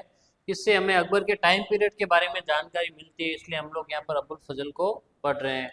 यानी अबुल फजल के बारे में ध्यान रखना कि वो अकबर का एक ग्रांड वजीर था और उसने अकबरनामा लिखा है, आईन अकबरी लिखी है, और बाइबल का उसने पर्शियन लैंग्वेज के अंदर ट्रांसलेशन किया है। अकबर का अगर टाइम पीरियड देखें तो उसने लगभग 50 ईयर तक है वो इंडिया के ऊपर रूल किया है। The second battle of Panipat से लगा के और 1605 तक उसने इंडिया के अंदर रूल किया। In the last 15 years of his rain he launched, जब उसके टाइम पीरियड के जो लास्ट के 15 ईयर है उसमें उसने कुछ कैंपेन चलाई, जैसे उसने कश्मीर के ऊपर कैंपेन चलाया, सिंध को अपने कंट्रोल में लाने का प्रयास किया, डेक्कन को अपने अंदर लाने का प्रयास किया, और अफगानिस्तान के ऊपर उसने अटैक किया। Through reforms, tolerance and military expansion, Akbar expanded and consolidate the Mughal empire. Akbar ने टॉलरेंस का सहारा लिया, उसने मिलिट्री कैंपेन को एक्सपेंशन दिया, और टॉलरेंस की वजह से है वो बहुत सारे राजपूत राजा है वो उसके हेल्प करते हैं, और उसका जो एरिया है वो बहुत ज़्यादा एक्सपेंड करता है वो। इस पेंटिंग के अंदर हम लोग देखते हैं, इस ये पेंटिंग है वो 17वीं सेंचुरी की है, और इसमें अकबर के साथ में जेट्स को दिखा रखा है। जेट्स क्या होते हैं? ये जो ब्लैक चौगा पहने हुए ये लोग बैठे हैं, ये जेट्स है। ये कौन है? इसमें एक तो एक्वा विवा है और हेनरी केस है। ये लोग हैं वो अकबर से मिलने के लिए आते हैं, यानी ये किसी मिशनरीज होते हैं जो अकबर के कोर्ट में आते हैं। अगर हम लोग अकबर के टाइम पीरियड की बात करें कि उसने कौन कौन सी बिल्डिंगें वगैरह बिल्ड की थी, तो उसमें से एक बिल्डिंग है जिसको हम लोग पंचमहल के नाम से जानते हैं। और पंचमहल आपको पूछा जाए कहाँ है, तो हमें बताना है फतेहपुर सीकरी के अंदर है। ये पंचमहल की पिक्चर है, 1 2 3 4 5, है ना, टोटल 5 लेवल का है, इसलिए हम लोग इसको पंचमहल के नाम से जानते हैं। तो Panchmahal meanings 5 level palace was commission by Akbar, ये अकबर के द्वारा बनाया गया है और 5 मंजिला है ये। मुगल कल्चरल अचीवमेंट, यानी मुगल पीरियड के अंदर कल्चरल अचीवमेंट क्या क्या थे। जैसे अकबर के टाइम पीरियड के अंदर देखे तो अकबर खुद है वो इलिटरेट था, यानी अकबर है वो अशिक्षित था। He had a strong interest in knowledge and learning, फिर भी ये वो नॉलेज और लर्निंग में उसकी बहुत ज़्यादा इंटरेस्ट था, सीखने के अंदर। ये एक्सप्लोर्ड पर्सन और Indian text and admired classical Indian philosophy. Akbar है पर्सन है, इंडियन टेक्सेज है, उसको सुनता था, और उसको उसकी इंडियन फिलोसॉफी के अंदर है वो बहुत ज़्यादा इंटरेस्ट था अकबर को। और अकबर है वो रेगुलरली जो स्कॉलर होते हैं, स्कॉलर किनको बोला जाता है? जो किसी रिलीजन के बहुत ज़्यादा नॉलेजेबल पर्सन होते हैं उनको स्कॉलर बोला जाता है। तो अकबर अपने कोर्ट के अंदर इन स्कॉलर को बुलाता और इनके साथ में वो है वो डिस्कशन करता था। He established a house of translation at Fatehpur Sikri. Akbar है उसने बहुत सारे टैक्सेस थे उनको ट्रांसलेट करने के लिए फतेहपुर सीकरी के अंदर उसने एक हाउस भी बना रखा था। Important Sanskrit texts were translated into Persian such as, Akbar के टाइम पीरियड के अंदर बहुत सारे संस्कृत के जो टेक्सेस थे उसको पर्शियन लैंग्वेज के अंदर ट्रांसलेट किया गया। जैसे महाभारत का ट्रांसलेशन किया गया, महाभारत का जो पर्शियन ट्रांसलेशन है उसका क्या नाम है? रजबनामा के नाम से जाना जाता है। इसका मतलब होता है बुक ऑफ वॉर। सेकंड है Ramayana. Ramayana illustrate with 176 miniature painting, यानी रामायण का इसके टाइम पीरियड के अंदर लगभग छोटी छोटी पेंटिंग बनाई गई। वो कितनी थी? 176 थी। भगवत गीता का है वो संस्कृत से पर्शियन लैंग्वेज में ट्रांसलेशन हुआ अकबर के काल में, और पंचतंत्र का भी अकबर के टाइम पीरियड के अंदर ट्रांसलेशन हुआ है। अकबर के बाद उसका जो बेटा होता है जहांगीर, वो है वो एम्परर बनता है दिल्ली का। Son of Jahangir sad his father love for art and architecture. Jahangir था वो भी अपने फादर के जैसे आर्ट और आर्किटेक्चर में बहुत ज़्यादा बिलीव करता था। He also tried to expand the Mughal empire into the Deccan region. Jahangir था उसने भी अपने एम्पायर को डेक्कन रीजन के अंदर एक्सपेंड करने का काम किया। शाहजहां, जहांगीर के बाद जहांगीर का जो बेटा होता है शाहजहां, वो है वो एम्परर बनता है। ये है वो जहांगीर की पिक्चर है, ये शाहजहां है। Face and suppress several rebellions during his reign. Shahjahan जब राजा बनता है तो उसके टाइम पीरियड के अंदर बहुत सारे रिबेल्स होते हैं, बहुत सारे विद्रोह होते हैं जिसको वो दबाता है। Best known for building the Taj Mahal. अगर आपको पूछा जाए कि ताजमहल बिल्डिंग है वो किसने बिल्डअप की है या किसके टाइम पीरियड में बिल्डअप हुई है, तो वो हमें बताना है शाहजहां के टाइम पीरियड के अंदर बिल्डअप हुई है। ताजमहल की लोकेशन पूछी जाए कहाँ है, तो हमें बताना है ताजमहल है वो आगरा के अंदर है। किसने बिल्ड किया? शाहजहां ने। नेक्स्ट है cultural achievement of the Mughal period, यानी मुगल पीरियड के अंदर कल्चरल अचीवमेंट क्या हुए, इसको gold age of art and architecture भी बोल सकते हैं। यानी इसमें क्या क्या मेजर बिल्डअप हुआ?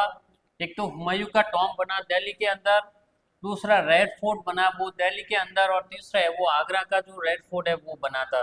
Classical music and other art flourish. इस टाइम पीरियड के अंदर जो क्लासिक म्यूजिकल है आर्ट है इसमें बहुत ज़्यादा प्रोग्रेस हुई।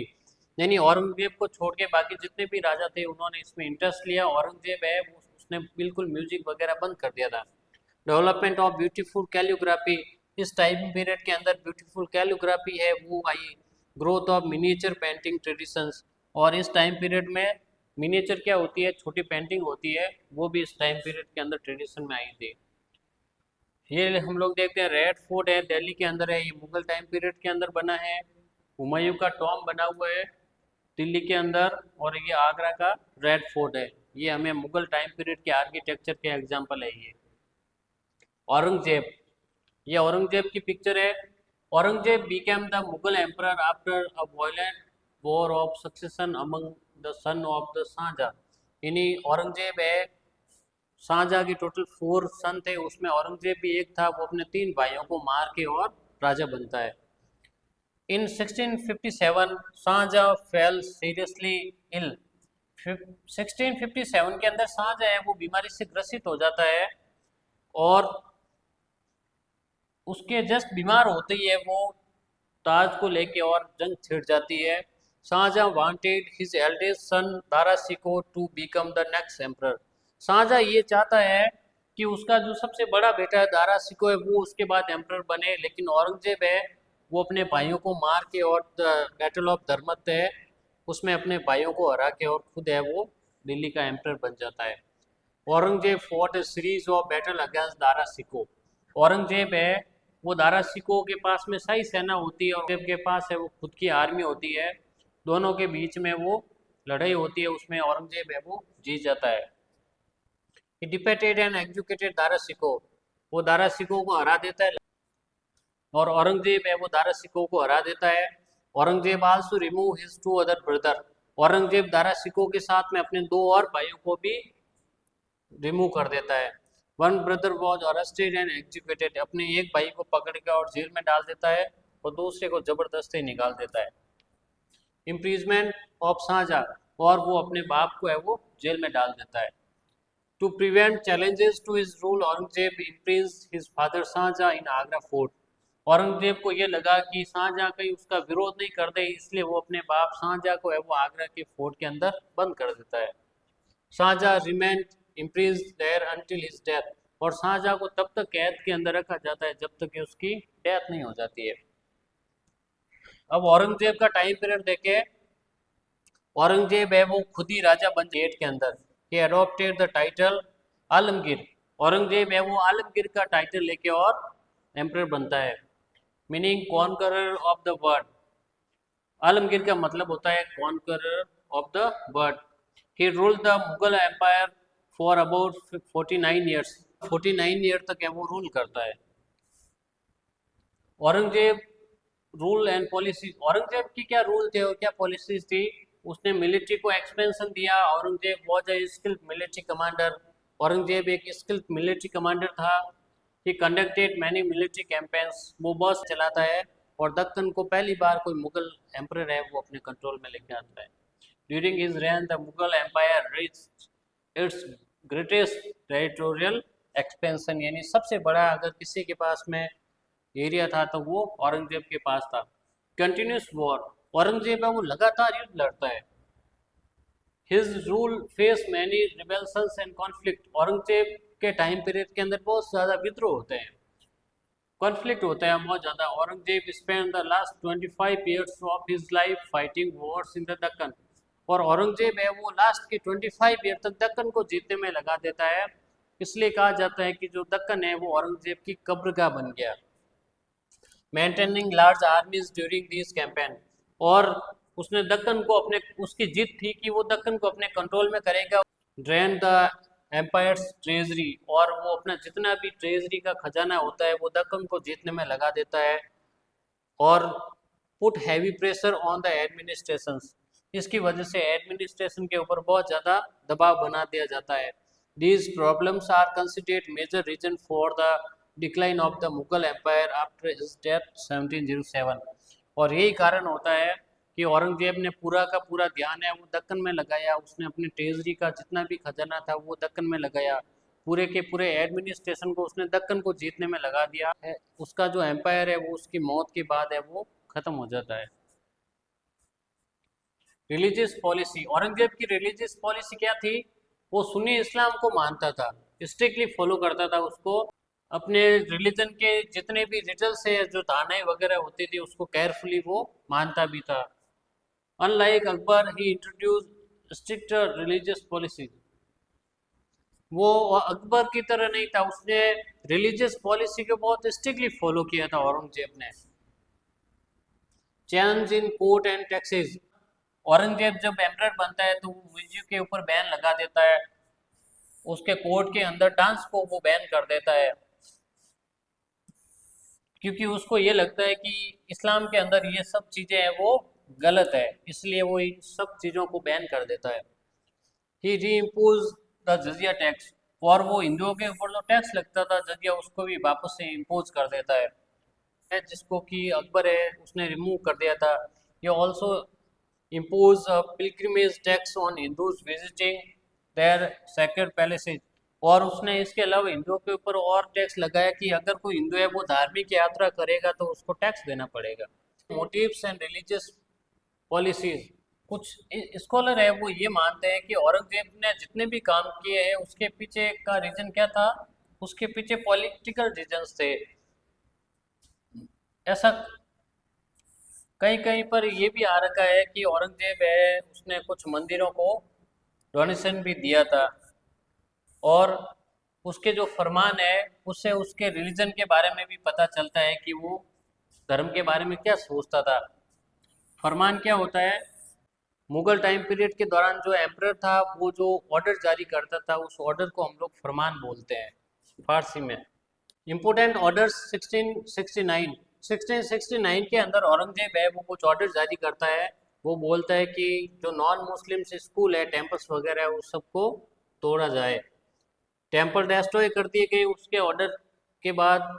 जैसे वाराणसी बनारस के अंदर एक टेम्पल था, मथुरा के अंदर टेम्पल थे, सोमनाथ के अंदर टेम्पल थे, उसके ऑर्डर के बाद सबको खत्म कर दिया गया। बहुत सारे जैन टेम्पल है, सिख गुरुद्वारे हैं, उनको भी उन्होंने डेस्ट्रॉय किए औरंगजेब के ऑर्डर के बाद। Religious intolerance, Aurangzeb also prosecuted Muslims of other sects including Sufis.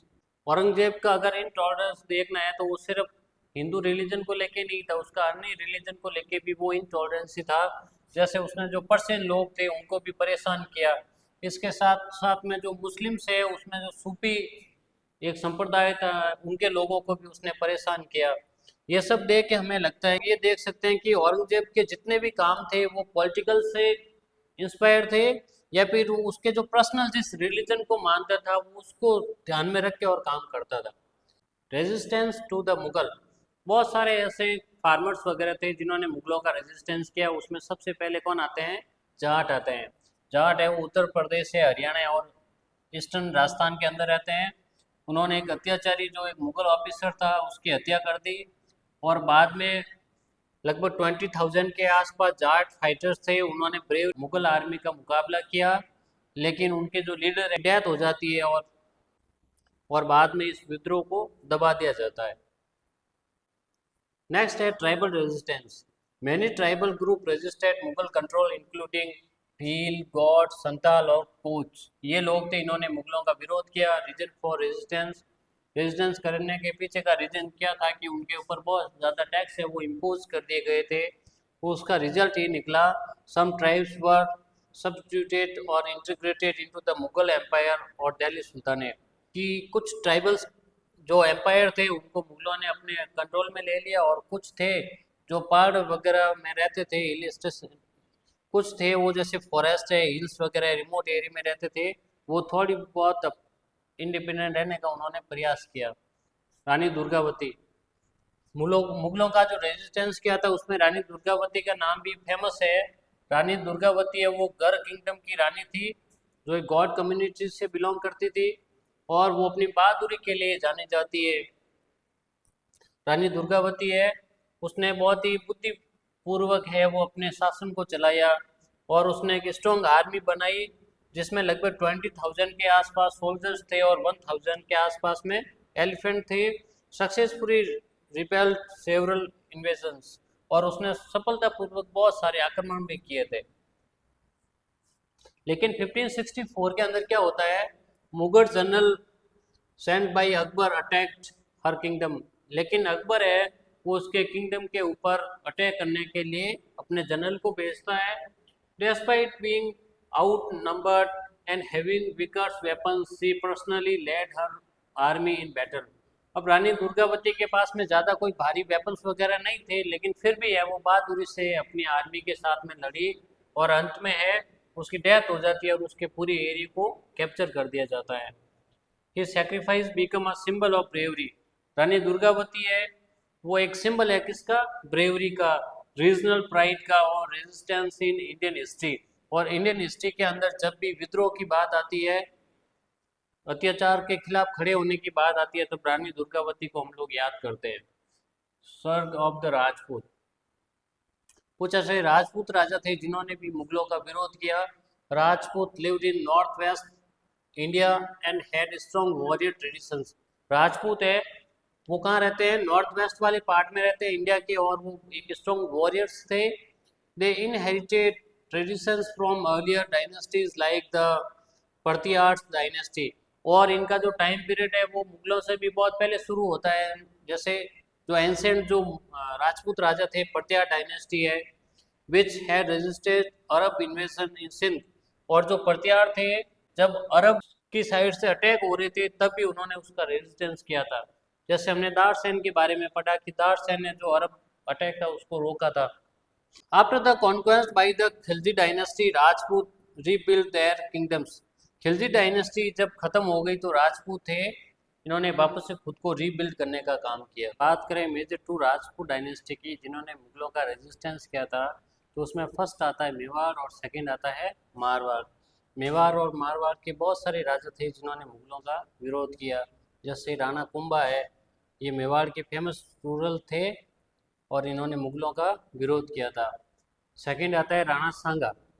Rana Sanga 16th century के अंदर आते हैं। राणा सांगा ने क्या किया, इन्होंने बहुत सारे राजपूत राजा थे उनका एक ग्रुप बनाया और बहुत सारे युद्ध के अंदर उन्होंने जो सुल्तान वगैरह थे उनको हराया था।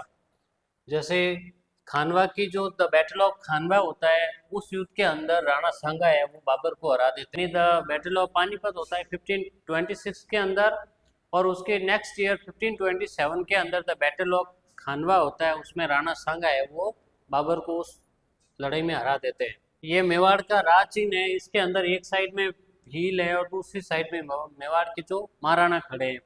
यानी मेवाड़ का जो किंगडम है उसको एस्टेब्लिश करने में जो भील ट्राइबल कम्युनिटी है उन्होंने बहुत ज़्यादा हेल्प की थी।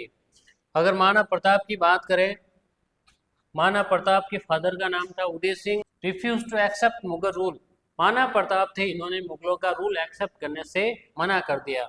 Symbol of Rajput resistance against Akbar, यानी अकबर का जिसने सबसे ज़्यादा जो विरोध किया था वो कौन थे? महाराणा प्रताप थे। Fought the battle of Haldi Ghati 1576।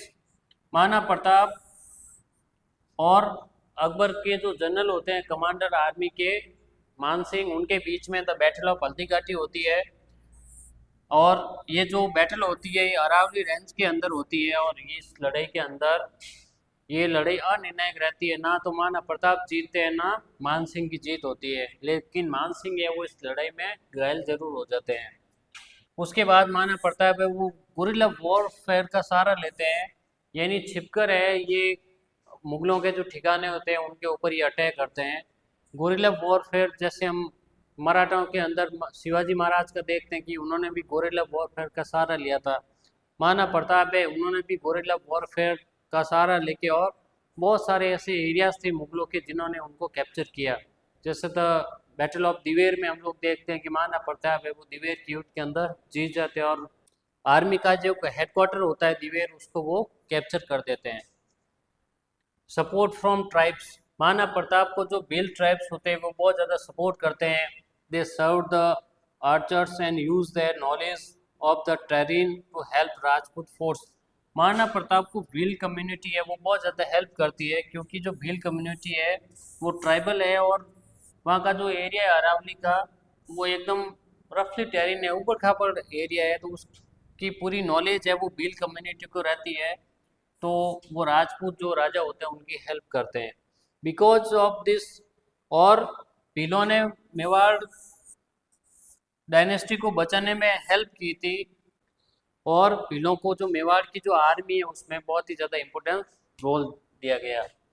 Mewar का राज ही ने यहाँ पे लिखा हुआ, जो दृढ़ रखे धर्म को तिहि रखे करतार, यानी जो अपने पास में तलवार रखता है वही है वो धर्म की रक्षा कर सकता है। Rajput and the Mughal,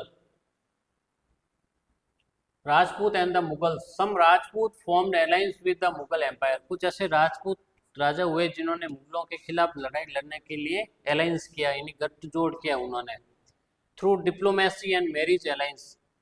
However, some states, especially Mewar, refused to accept Mughal domains, और इसीलिए उन्होंने अलायंस बनाया, और जो मेवाड़ के राजा थे उन्होंने मुगलों का विरोध किया, उनकी अधीनता स्वीकार नहीं की।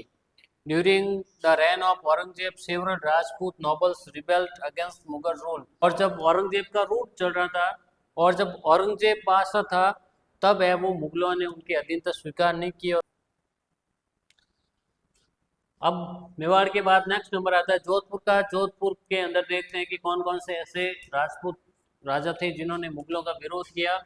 Durgadas Rathore of Marwar, for to protect the independence of Jodhpur. Jodhpur के अंदर दुर्गादास राठौड़ है, वो जोधपुर को आज़ाद रखने के लिए मुगलों के खिलाफ लड़ते हैं। Because of such resistance Mughal authority remained limited in Rajasthan. Rajasthan के बहुत सारे राजाओं के विरोध के कारण है वो मुगल है वो राजस्थान के अंदर ज़्यादा कोई प्रभावशाली नहीं रहे। Guerrilla warfare, the style of fighting, जैसे अभी बात है गोरिल्ला वॉरफेयर क्या होता है कि एक स्टाइल है लड़ाई लड़ने की, where small groups with knowledge of the terrain carry out surprise attacks and ambushes to defeat bigger armies. Guerrilla warfare के अंदर क्या होता है कि एक लड़ाई लड़ने की एक स्टाइल होती है जिसमें ये लोग क्या करते हैं, छोटे छोटे ग्रुप बनाते हैं और पहले वो नॉलेज लेते हैं कि कहाँ पर अटैक करना है, उस पूरे टेरेन को वो ऑब्जर्व करते हैं, एकदम केयरफुली उसको ऑब्जर्व करते हैं, फिर उसके ऊपर अचानक से हमला कर देते हैं ताकि आगे वाला है वो सचेत नहीं रहेगा और उसको इजीली हराया जा सकता है। इसको बोलते हैं गोरिल्ला वॉरफेयर। हमने देखा कि मुगलों का बहुत सारी जगहों पे विरोध हुआ, भले वो गंग डायनेस्टी हो, होयसल डायनेस्टी हो, या फिर राजपूत राजा है मारवाड़ और मेवाड़ है। उसके बाद बहुत सारे जैसे जाट जो फार्मर्स है वो भी इनके खिलाफ रिवोल्ट करते हैं। इसके साथ साथ बहुत सारे ट्राइबल कम्युनिटी होती है वो भी जो मुगल है उनका विरोध करते हैं। उसमें एक अहोम किंगडम भी है। The Ahom people migrated from present day Myanmar to the Brahmaputra valley in the 13th century, और ये 13th सेंचुरी से वहाँ पे है। To establish the Ahom kingdom in the region of the present day Assam. Present day में हम लोग देखते हैं यानी प्रेजेंट टाइम का जो आसाम है वहाँ पर अहोम किंगडम फैला हुआ था। The Ahom strongly resistance expansion attempt by the Delhi sultanate and the Mughal empire. Ahom kingdom में इन्होंने सफलतापूर्वक है वो मुगलों का सामना किया था। यानी प्रेजेंट टाइम के अंदर हम जो आसाम वाला जो एरिया देखते हैं वहाँ पर है वो अहोम किंगडम फैला हुआ था। पैक सिस्टम क्या होता है? पर एक पैक सिस्टम था जिसको ये लोग एडमिनिस्ट्रेशन में यूज करते थे। यानी पैक सिस्टम के अंदर क्या होता है कि व्यक्ति है वो अपने स्टेट की सेवा करता है, कैसे? लेबर के थ्रू, या फिर या तो वो मिलिट्री में जाके अपनी सेवा देगा या फिर वो लेबर के थ्रू है वो अपने स्टेट के लिए लड़ेगा वो। इन return they receive land rights. अगर व्यक्ति है वो लेबर के थ्रू या फिर आर्मी के थ्रू अगर अपने स्टेट की सेवा करता है तो उसके बदले में स्टेट है वो उसको लैंड देता है, लैंड के ऊपर राइट देता है। इसको हम लोग पैक्ट सिस्टम के नाम से जानते हैं। This system help the ruler build infrastructure and maintain a large force without a permanent army. इस सिस्टम से हेल्प क्या मिलती है कि अगर पैक्ट सिस्टम रहेगा तो जो स्टेट है वो इजीली खुद को मेंटेन कर पाएगा, वो अपना जो बेसिक इंफ्रास्ट्रक्चर है उसको इजीली है वो बिल्ड कर पाता है। इसको हम लोग पैक्ट सिस्टम बोलते हैं। कल्चरल कंट्रीब्यूशन, कि हम लोग जिस जगह पे रहते थे उन्होंने वहाँ के कल्चर को एक्सेप्ट कर लिया और धीरे धीरे इन्होंने एग्रीकल्चर है, रिलीजियस डाइवर्सिटी है, इसको भी एक्सेप्ट कर लिया। और आसाम के अंदर इन्होंने आसाम के कल्चर और ट्रेडिशंस को बनाने में हेल्प की इन्होंने। अहोम वर्सेस मुगल, यानी औरंगजेब है वो 17वीं सेंचुरी में अहोम किंगडम को कैप्चर करने के लिए सेनाएं भेजता है, और ये सेनाएं है अहोम का गढ़गांव है उसके ऊपर कंट्रोल कर देती है। और जो अहोम कम्युनिटी के जो लोग होते हैं वो फॉरेस्ट के अंदर, हिल स्टेशन के अंदर और रिवर के किनारे में शरण लेते हैं और गोरिल्ला वॉरफेयर को जारी रखते हैं। उसके बाद इनके बीच में द बैटल ऑफ सराय घाट होती है 1671 के अंदर। मुगल आर्मी और अहोम किंगडम के बीच में लड़ाई होती है जिसको द बैटल ऑफ सराय घाट बोलते हैं। ये लड़ाई है वो ब्रह्मपुत्र रिवर के पास में, गुवाहाटी के पास में होती है। और इस लड़ाई के अंदर लगभग 10,000 के आसपास में अंडर होते हैं और 30,000 के आसपास में मुगल। फिर भी जो अहम कमांडर होते हैं वो इस लड़ाई को जीत लेते हैं और वो अपनी आज़ादी को जारी रखते हैं।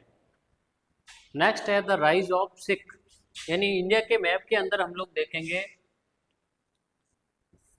तो ये वाला जो पार्ट है यहाँ पर सिख एम्पायर फैला 1799 से लगा के और 1849 तक। लेकिन इनका उद्भव कहाँ से हुआ वो देखते हैं। 15वीं सेंचुरी के अंदर गुरु नानक जी होते हैं वो लोगों के सामने इक्वलिटी की बात करते हैं, दया की बात करते हैं और एक भगवान की बात करते हैं जिसको एक ओमकार के नाम से जाना जाता है। धीरे धीरे के इनके फॉलोअर्स बढ़ते गए क्योंकि इन्होंने इक्वलिटी की बात की, एक भगवान की बात की, लोगों को बोला कि आपस में प्रेम से रहना चाहिए, दूसरों पे दया करनी चाहिए। तो धीरे धीरे इनके फॉलोअर्स बढ़ते गए और इसको हम लोग सिखिज्म के नाम से जानते हैं। फिर उसके बाद में जहांगीर के टाइम पीरियड के अंदर जहांगीर का एक बेटा होता है जो जहांगीर के खिलाफ भी रिवोल्ट कर देता है, उसका गुरु अर्जुन देव जी साथ देते हैं। तो जो जहांगीर है वो उनको टॉर्चर करके और उनको मरवा देता है। After this Guru Hargobind introduce material training and created a Sikh army. बाद में गुरु हरगोविंद जी होते हैं वो इनको आर्मी की ट्रेनिंग देते हैं। The Sikh then fought several battle against the Mughal empire, और सिखों को सैनिक संगठन बनाते हैं और बाद में सिख होते हैं वो मुगलों के खिलाफ आर्मी बना के और लड़ते हैं। गुरु ग्रंथ साहिब, गुरु ग्रंथ साहिब क्या है बच्चों, अगर आपको पूछा जाए गुरु ग्रंथ साहिब क्या है तो ये सिख रिलीजन की एक होली बुक है जिसके अंदर इनके जो गुरु हुए हैं उनके धार्मिक उपदेश दे रखे हैं। इसके साथ साथ इसके अंदर कबीर है, बाबा फरीद है, उनके उपदेश भी इसमें इंक्लूड कर रखे हैं। The Guru Granth Sahib the Holi book of the Sikhism was first compiled bye गुरु अर्जुन, यानी ये जो पहली बार इसका जो संगठित करने का काम किया वो किसने किया, गुरु अर्जुन देव ने किया। Letter हाइमन्स of Guru Tegh Bahadur were also added, और बाद में गुरु तेग बहादुर जी है उन्होंने इसमें और चीजें ऐड कर दी। It teaches that there is one god for all. Guru Granth Sahib हमें बताता है कि इसमें एक भगवान की बात हो रही है कि सभी का भगवान है वो बराबर है, या वन गॉड फॉर ऑल, यानी भगवान है वो एक है, वो सभी के लिए है। It increases value such as truthfulness, में क्या बता रखा है कि हमें हमेशा सत्य का साथ देना चाहिए, हमें दया रखनी चाहिए, हमें मानवता रखनी चाहिए और खुद के ऊपर कंट्रोल रखना चाहिए। 1765 के अंदर गुरु तेग बहादुर होते हैं वो कश्मीर के पंडितों की हेल्प करते हैं, he supported them and refused to convert to Islam when ordered by Aurangzeb. Aurangzeb है वो कश्मीर के ब्राह्मणों को आदेश देता है कि तुम लोग है वो इस्लाम को ग्रहण कर लो, तो उस समय गुरु तेग बहादुर जी होते हैं वो उन ब्राह्मणों की हेल्प करते हैं।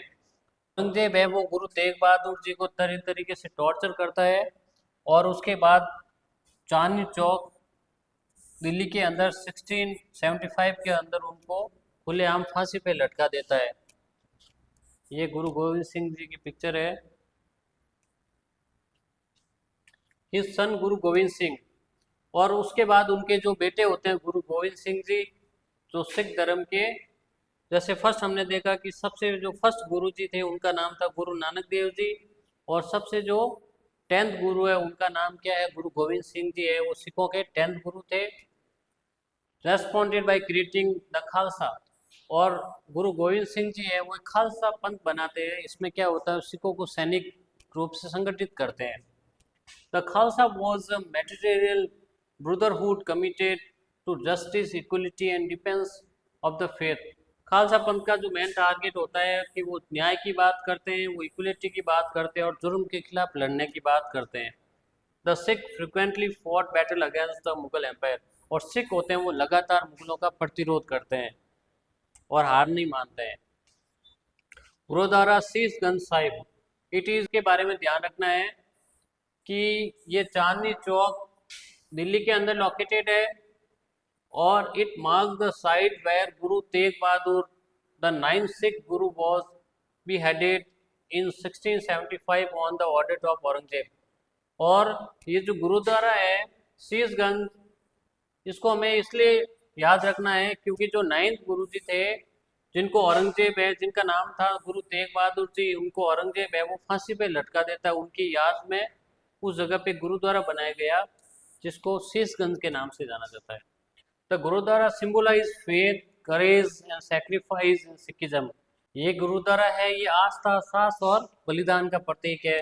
और नेक्स्ट हम लोग कंटिन्यू करने जा रहे हैं the rise of Sikh empire. हम लोग देखते हैं कि जो सिख एम्पायर है उसका राइज कैसे होता है। हमने देखा कि जो औरंगजेब है उसकी जो डेक्कन पॉलिसी है उसकी वजह से मुग़ल एम्पायर है उसकी ट्रेजरी खाली हो जाती है और मुग़ल एम्पायर है वो उसके बाद एक आर्थिक असमानता से गुजरता है, उनकी आर्थिक स्थिति है वो ख़राब हो जाती है। सेकंड की औरंगजेब की जो रिलीजियस पॉलिसी थी उसकी वजह से भी मुग़ल एम्पायर है वो डिक्लाइन होता है कि अलग अलग पार्ट के अंदर है वो नए नए एम्पायर डेवलप होने शुरू हो जाते हैं। उसी में से एक है the Sikh empire. As the Mughal Empire declined due to attack by the Maratha, several Sikh confederacies emerged in Punjab। जैसे ही मुगल एम्पायर है वो डिक्लाइन होता है, मुगल एम्पायर के डिक्लाइन होने के पीछे का रीजन क्या था? औरंगजेब की पॉलिसी। और सेकेंड रीजन ये था कि जो मराठा थे वो लगातार मुगल एम्पायर के लिए चैलेंज बने हुए थे, उसकी वजह से मुगल एम्पायर है वो धीरे धीरे डिक्लाइन हो गया। और उसके बाद जो सिख है वो कॉन्फेडरेसीज बनाते हैं, सिख है वो संघ ग्रुप बनाते हैं और ग्रुप बना के वो पंजाब के अंदर एक पॉलिटिकल पावर के रूप में उनका राइज होता है। At the beginnings of the 19th century Maharaja Ranjit Singh united these groups. और 19th सेंचुरी के अंदर सिखों को एक पॉलिटिकल पावर के रूप में जिसने इस्टेब्लिश किया उनका नाम था महाराजा रणजीत सिंह। पावरफुल सिख एम्पायर, और महाराजा रणजीत सिंह है वो एक पावरफुल सिख एम्पायर का निर्माण करते हैं। His empire extended across north west India including part of Kashmir. Maharaja Ranjit Singh का जो एरिया था, महाराजा रणजीत सिंह के टेरिटरी के अंदर कौन कौन से पार्ट थे? नॉर्थ वेस्ट वाला पार्ट था, यानी प्रेजेंट टाइम के अंदर जो मॉडर्न पाकिस्तान है वो वाला पार्ट है वो महाराजा रणजीत सिंह के कंट्रोल में था। उसके बाद कश्मीर वाला जो पार्ट है वो महाराजा रणजीत सिंह के कंट्रोल में था। पंजाब वाला पार्ट है वो उनके कंट्रोल में था, यानी उनका एम्पायर है वो बहुत ज़्यादा ब्रॉड हो गया था। The Sikh empire successfully resisted Mughal remnants, यानी जो सिख एम्पायर थे उन्होंने जो मुगलों के जो बचे हुए एम्परर थे उनको चैलेंज दिया, और उसके साथ साथ में बाद में जो ब्रिटिशर्स आए उनको भी सिख एम्पायर वो चैलेंज देता है। एम्पायर होता है उसके फाउंडर होते हैं महाराजा रणजीत सिंह, और महाराजा रणजीत सिंह होते हैं वो 1799 के अंदर लाहौर को अपनी कैपिटल बनाते हैं। यानी महाराजा रणजीत सिंह की दो कैपिटल थी, फर्स्ट कैपिटल जो पॉलिटिकल कैपिटल थी वो कहाँ बनाई उन्होंने? वो लाहौर को बनाया, और सेकेंड उनकी जो रिलीजियस कैपिटल थी वो उन्होंने अमृतसर को बनाया। और इस प्रकार महाराजा रणजीत सिंह है वो एक नया सिख एम्पायर बिल्ड करते हैं। नेक्स्ट आता है administration under the Delhi sultanate. Delhi sultanate के अंदर उनका एडमिनिस्ट्रेशन का सिस्टम कैसा था, यानी वो अपने प्रशासन को चलाने के लिए क्या क्या करते थे? वो sultan was the supreme political and military head. जब दिल्ली सुल्तान का पीरियड चल रहा था, दिल्ली सुल्तानेट के टाइम पे जो यानी मिलिट्री और पॉलिटिकल हेड कौन होता था? सुल्तान होता था। हिज ड्यूटीज, अब इस दिल्ली सल्तनत के टाइम पे सुल्तान की क्या ड्यूटी होती थी? Defending territories. उसका मेजर काम था कि वो अपने टेरिटरी की रक्षा करेगा, टैक्स कलेक्ट करेगा और सुपरविजन करेगा और पब्लिक से रिलेटेड जितने भी मैटर है उसको सॉर्ट आउट करेगा। ये सुल्तान का काम था। इसके साथ साथ सुल्तान को असिस्टेट करने के लिए, सुल्तान की हेल्प करने के लिए काउंसिल ऑफ मिनिस्टर्स होती थी जो उसको अलग अलग कामों को मैनेज करने में हेल्प करती थी। Iqta system, the iqta system was an important administrative system, यानी जो दिल्ली सल्तनत के टाइम पे एडमिनिस्ट्रेशन को चलाने का जो मेन सिस्टम था वो था इक्ता सिस्टम। इक्ता सिस्टम को किसने शुरू किया? इक्ता सिस्टम को इल्तुतमिश जब सुल्तान बना था उसने शुरू किया था। इक्ता का मतलब क्या होता है? सुल्तान है, उसको जो लोग हेल्प कर रहे हैं उनको कैश पेमेंट नहीं देके वो क्या करता, उनको जमीन डोनेट कर देता, यानी लैंड का कोई भी एक पार्ट है वो दे देता। लैंड के किसी एक पार्ट को इक्ता बोला जाता और इस प्रकार धीरे धीरे सिस्टम डेवलप हो गया जिसको हम लोग इक्ता सिस्टम के नाम से जानते हैं। यानी आपको ध्यान में रखना है इक्ता क्या होता है। इक्ता जमीन का एक टुकड़ा होता है जो सुल्तान है वो अपने जो अधीनस्थ जो उसके जो सबऑर्डिनेट्स होते हैं उसको वो गिफ्ट कर देता है। क्यों? क्योंकि वो लोग उसकी हेल्प करते हैं। तो जब दिल्ली सल्तनत का टाइम पीरियड आया तो उनका जो सिस्टम चलता था उस सिस्टम का बेस क्या था? इक्ता सिस्टम होता था। Lands were given to noble called iqtedar, और जिस नोबल पर्सन को लैंड डोनेट की जाती उसको क्या बोला जाता था? इक्तादार बोला जाता। इक्तादार कलेक्टेड टैक्सेस, इक्तादार होते थे उनका मेन काम क्या था? वो टैक्स कलेक्ट करते and send the remaining revenue to the sultans. Iqtedar का मेन काम होता कि वो टैक्स कलेक्ट करने में जो सुल्तान होता उसकी हेल्प करते थे, और जब ये टैक्स कलेक्ट करते तो टैक्स कलेक्ट करने में उनको जो खर्चा आता था वो निकाल के और बाकी के जो रुपए होते थे वो सुल्तान की ट्रेजरी में जमा करवा देते थे। They also maintain the army, जो इक्तेदार होते थे उनको आर्मी भी मेंटेन करनी पड़ती थी ताकि सुल्तान को जब भी हेल्प हो तो वो उसकी हेल्प करे आर्मी लेके। और ये जो इक्तेदार की पोस्ट होती थी ये वंशानुगत नहीं होती थी, यानी जब सुल्तान को लगता कि किसी का ट्रांसफ़र करना है तो उसका इक्ता है वो ट्रांसफ़र भी कर देता। नेक्स्ट है टैक्सेशन, यानी जो सुल्तान होता था उसको ट्रेड और एग्रीकल्चर से बहुत सारे टैक्स मिलते थे जिससे वो अपने एम्पायर को चलाता था। और जो पीजेंट्स होते थे उनके ऊपर बहुत हैवी टैक्स लगाए जाते। कुछ अकाउंट्स ऐसी जानकारी देते हैं कि जो किसान थे उनके ऊपर बहुत ज़्यादा हैवी टैक्स लगाए जाते थे। जैसे हम लोग बात करें कि दिल्ली सल्तनत के टाइम पे किस किस टाइप के टैक्स लगते थे, तो जैसे पहला टैक्स है खराज लगता था। खराज क्या था?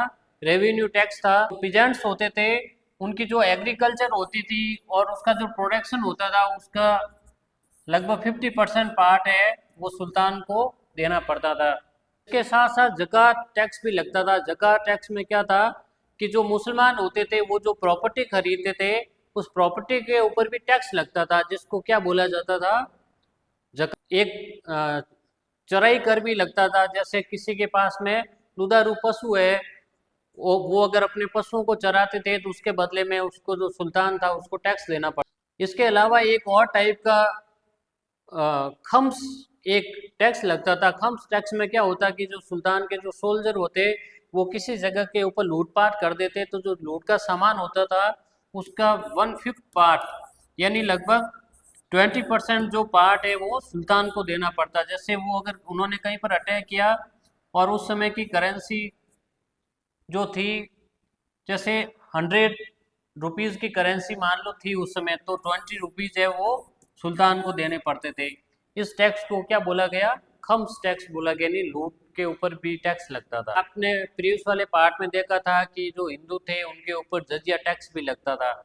और इस प्रकार इतने सारे टैक्सेस थे कि जो पीजेंट्स है, ट्रेडर्स है, उनकी स्थिति बहुत खराब हो गई थी। के अंदर एडमिनिस्ट्रेशन का क्या सिस्टम था, यानी जब अकबर आया उसने अपने एम्पायर को और ज़्यादा एफिशिएंट बनाने के लिए और ज़्यादा कंट्रोल बढ़ाने के लिए उसने जो उस समय का एडमिनिस्ट्रेशन सिस्टम चल रहा था उसको वापस अकबर ने है वो रीऑर्गेनाइज किया। इसके लिए वो क्या करता है, हमने देखा है कि वो एक नया मनसबदारी सिस्टम अप्लाई करता है। देखते हैं कि दिल्ली सल्तनत का जो टाइम पीरियड था उस समय बहुत सारी पोस्टें होती थी जो एडमिनिस्ट्रेशन को रन करने में हेल्प करते थे। उनके बारे में देखते हैं क्या क्या थी। जैसे उस समय सबसे बड़ी पोस्ट होती थी दीवान की। दीवान क्या करता था? Manage finance and revenue. Diwan का काम होता था वित्त और राजस्व से रिलेटेड जितने भी काम होते थे वो कौन करता था? दीवान करता था। एक और पोस्ट थी मीर बख्शी। मीर बख्शी का काम क्या था? लुक आफ्टर मिलिट्री अफेयर्स, यानी मिलिट्री के अंदर सोल्जर्स को रिक्रूट करना, ये सब काम कौन करता था? मीर बख्शी करता था। इसके अलावा एक पोस्ट थी खानेसामा। खानेसामा क्या मैनेज करता? पब्लिक से रिलेटेड कोई काम होता, ट्रेड, इंडस्ट्री, एग्रीकल्चर, ये उसके मेजर काम थे। इसके अलावा जो रॉयल हाउस होल्ड्स होते थे, यानी जो शाही रसोई वगैरह होती थी, उसका भी मेंटेन करने का काम किसका होता था? खानेसामा का होता था।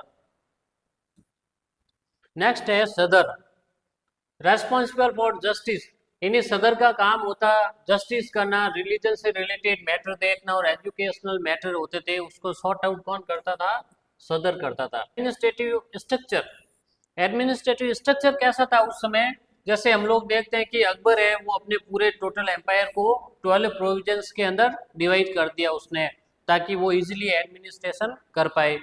हम लोग देखते हैं कि अकबर है, वो अपने पूरे एडमिनिस्ट्रेशन को टोटल 12 पार्ट में डिवाइड कर देता है, जिसको हम लोग 12 प्रोविजंस बोलते हैं, जिसको प्रांत बोला जाता है। शुरुआत के अंदर ये कितने थे? 12 थे। बाद में इनकी संख्या है वो बढ़ के 15 हो जाती है।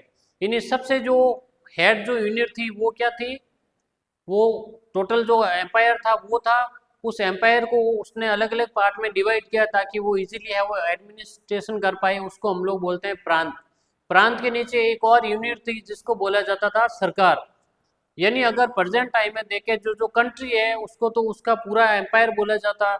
फिर कंट्री में बहुत सारे स्टेट्स होते, उस स्टेट्स को अगर हम लोग कंपेयर करें उस समय की यूनिट से, तो उसको बोला जाता था प्रोविजंस। और स्टेट के नीचे क्या होते हैं? बहुत सारे डिस्ट्रिक्ट होते हैं। डिस्ट्रिक्ट को अगर उस समय कंपेयर करें तो डिस्ट्रिक्ट को बोला जाता था सरकार। और उस डिस्ट्रिक्ट के नीचे जो सब डिस्ट्रिक्ट होते थे, जिसको बोला जाता था परगना। सबसे जो स्मॉल यूनिट थी उसको बोला जाता था ग्राम। जैसे अगर हेड की बात करें तो सबसे बड़ा जो यूनिट थी वो थी सूबा। सूबे के ऊपर जो हेड ऑफ एडमिनिस्ट्रेशन था उसको बोला जाता था सूबेदार। सूबे के नीचे थी सरकार। सरकार के ऊपर जो हेड होता था उसको बोला जाता था फौजदार। जो परगना होता था वो यूनिट ऑफ विलेज थी, यानी बहुत सारे गांवों को मिला के और परगना बनता था। उसके ऊपर भी बहुत सारे एडमिनिस्ट्रेशन के जो अपॉइंटमेंट कर रखे थे, बहुत सारे ऑफिसर्स वगैरह उस समय। नेक्स्ट है अकबर है, वो अपने अकबर है वो अपने पूरे एम्पायर को 12 प्रोविजंस के अंदर डिवाइड कर देता है, और बाद में टोटल 15 हो जाते हैं उसके टाइम पे प्रोविजंस। अगर देखा जाए कि सबसे ज़्यादा प्रोविजंस है वो किसके टाइम पे थे, यानी सबसे ज़्यादा सूबे किसके टाइम पे बने थे, तो वो थे औरंगजेब के टाइम पे। औरंगजेब ने अपने टोटल एम्पायर को 20 अलग अलग सूबों के अंदर डिवाइड कर रखा था।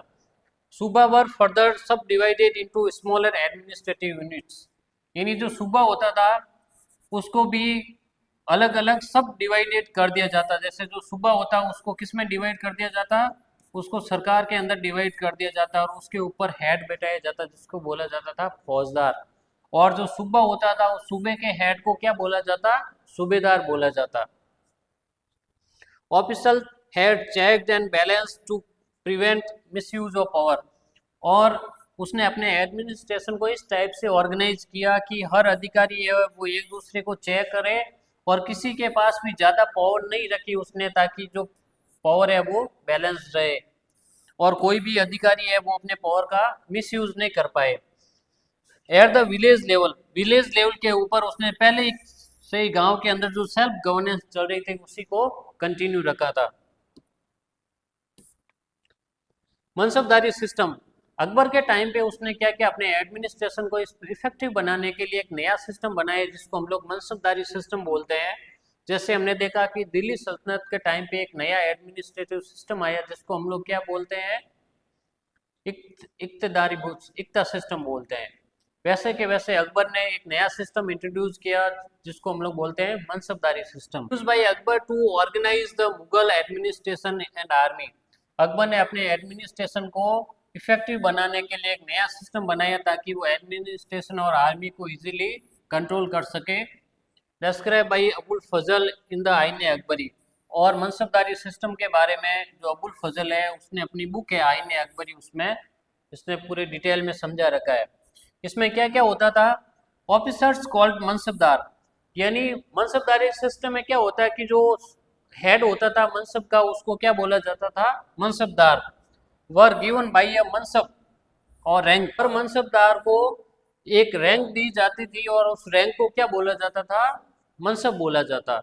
अकॉर्डिंग टू द रैंक, यानी मनसबदार की जैसी रैंक होती थी उसके हिसाब से उसको कुछ चीज़ें फिक्स रखनी पड़ती थी। जैसे उसके पास कितने सोल्जर होने चाहिए, कितने हॉर्स होने चाहिए, कितने एलिफेंट होने चाहिए, कितने कैमल होने चाहिए, वो अपने रैंक के हिसाब से उसको मेंटेन करता था। यानी जिस व्यक्ति के पास में ज़्यादा मनसब होता उसको ज़्यादा सैनिक रखने पड़ते थे, और जब राजा को और जब सुल्तान को जरूरत पड़ती तो वो उस सेना को सुल्तान के पास भेज देता था।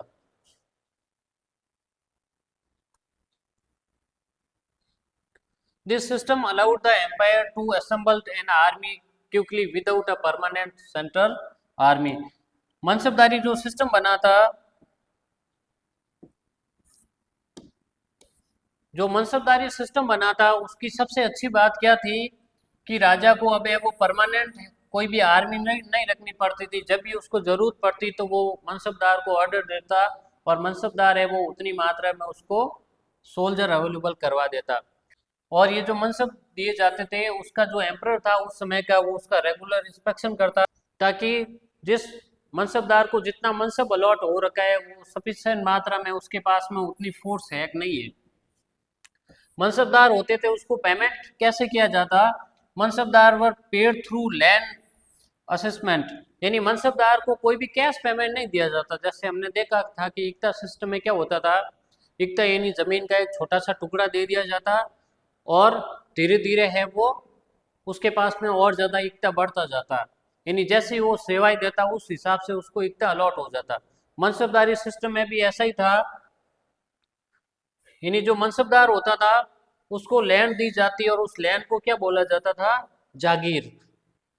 Because of this they were also called jagirdar, और इसीलिए कभी कभी मनसबदारों को जागीरदार भी बोला जाता है। यानी मनसबदारी सिस्टम में क्या होता है कि किसी भी एम्परर के पास में एक फिक्स मात्रा में सोल्जर्स होते थे, एक फिक्स मात्रा में उसके पास हॉर्सेज होते थे, और जब राजा को जरूरत पड़ती थी तो वो उसको अवेलेबल करवाता था।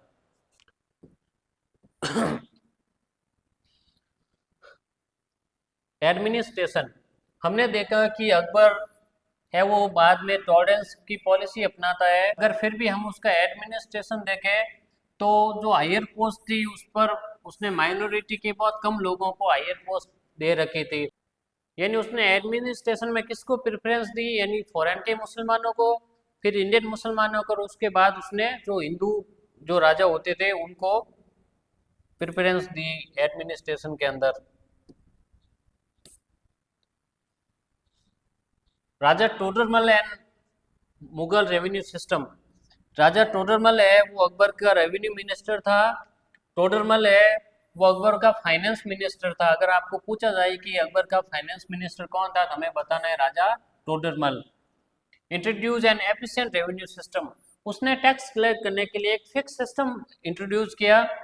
ही counted detailed survey of crop yield and price, पहली बार ऐसा हुआ कि किसी व्यक्ति ने इंडिया के अंदर किस टाइप की क्रॉप होती है और उस क्रॉप की क्या प्राइस है, उसने पहली बार इसका डिटेल में सर्वे किया, और इस बेस के आधार पे यानी ये डेटा लेके उसने क्या किया, उसने फिक्स स्टैंडर्ड प्राइस डिसाइड कर ली कि इस पर्टिकुलर एरिया के अंदर इतनी क्रॉप्स होती है तो वहां से इतना रेवेन्यू है वो जनरेट होना चाहिए।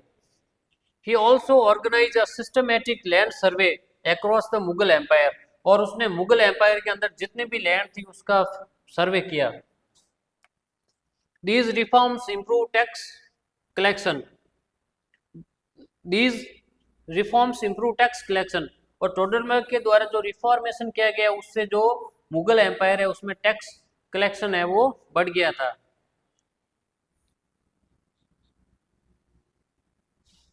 नेक्स्ट हम लोग देखते हैं कि 13 से लगा के और 17 सेंचुरी के बीच में लोगों की लाइफ कैसी थी, उनकी लाइफ में क्या चेंज आया। जैसे हमने देखा कि बहुत सारे रूलर थे वो चेंज होते गए। India has strong economic activity based on agriculture, craft and trade, बहुत सारे राजा आए और गए, फिर भी जो इंडिया की इकोनॉमी है वो चलती रही नहीं है। इंडिया की इकोनॉमी थी वो एग्रीकल्चर बेस्ड थी, क्राफ्ट बेस्ड थी और ट्रेड बेस्ड थी, उसके ऊपर कोई ज़्यादा फर्क नहीं पड़ा। सिस्टम्स लाइक श्रेणी, यानी उस समय इंडिया के अंदर जो ट्रेड का जो सिस्टम था, श्रेणी सिस्टम जिसको गिल्ड सिस्टम भी बोला जाता है, वो उस समय इंडिया के अंदर था। जाति यानी प्रोफेशनल कम्युनिटीज थी, यानी जो लोग थे वो अपने ट्रेडिशनल काम कर रहे थे, यानी व्यक्ति की जो कास्ट थी उस हिसाब से वो लोग ट्रेड कर रहे थे, यानी व्यक्ति की जैसी कास्ट थी उस हिसाब से वो लोग अपना ऑक्यूपेशन कर रहे थे। तो इंडिया के अंदर है वो ज़्यादा कोई चेंजेस नहीं आए थे। और जो क्रेडिट नेटवर्क था, जैसे उस समय हुंडी सिस्टम चलता था, वो इकोनॉमी है वो रेगुलर चलती रही। Because of this the Indian subcontinent remained one of the wealthiest region in the world, यानी वर्ल्ड इकोनॉमी के अंदर उसकी अभी तक है वो इम्पोर्टेंस थी। स्ट्रक्चर, यानी दिल्ली सल्तनत और जो मुगल डायनेस्टी थी उसके टाइम पे यहाँ का इंफ्रास्ट्रक्चर कैसा था। दिल्ली सल्तनत के टाइम पे, जब दिल्ली सल्तनत का टाइम पीरियड चल रहा था, उस समय यहाँ पर डेवलपमेंट हो रहे थे, जैसे रोड है, ब्रिज है, कैनल्स है, इरिगेशन सिस्टम है, ये काम चल रहा था और नई सिटीज भी डेवलप हो रहे थे। In this development expanded further under the Mughal empire, और ये जो डेवलपमेंट है जब मुगल एम्पायर आया तो उस समय भी ये सिस्टम चल रहा था। अब उस समय अगर करेंसी की बात करें तो डिफरेंट डिफरेंट टाइप के उस समय कॉइन्स वगैरह चल रहे थे, अलग अलग टाइप के मेटल्स और उनकी वैल्यू के हिसाब से कॉइन वगैरह चलते थे।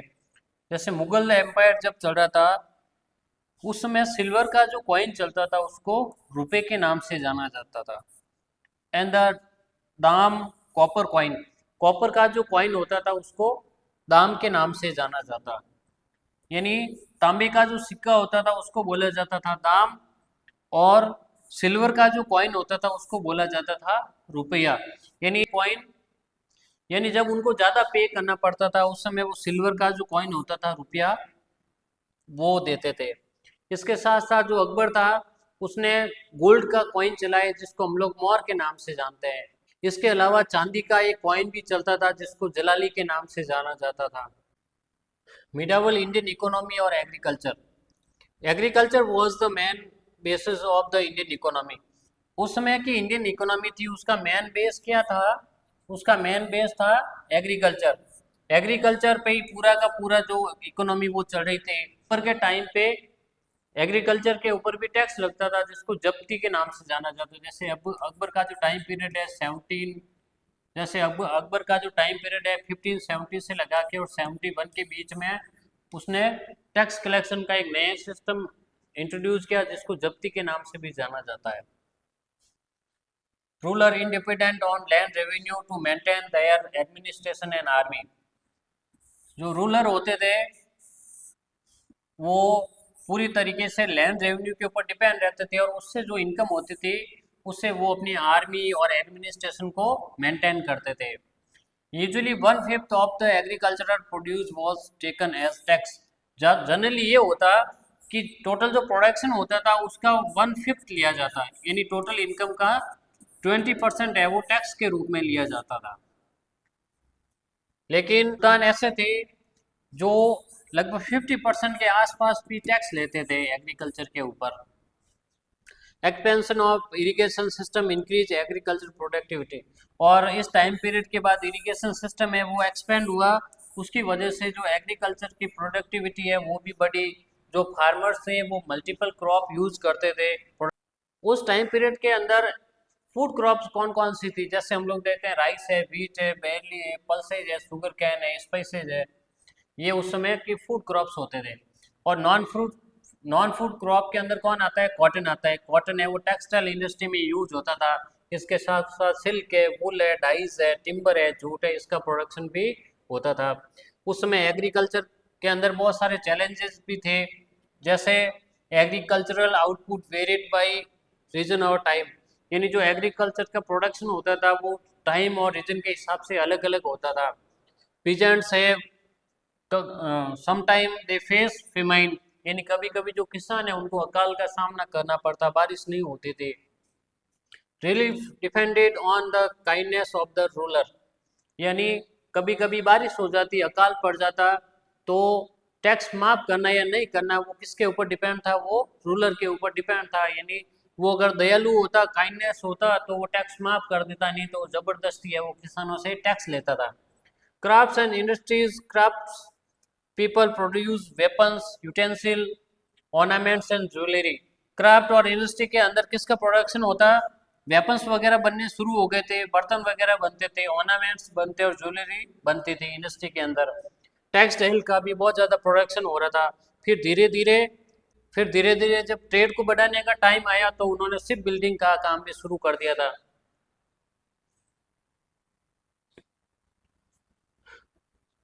दिल्ली सल्तनत के टाइम पे और मुगल एम्पायर के टाइम पे उसमें बहुत ही इंपॉर्टेंट पोर्ट थे, वो कौन कौन से थे, जैसे कालीकट पोर्ट है, जैसे हम लोग देखते हैं कालीकट पोर्ट है, वो केरला के अंदर था।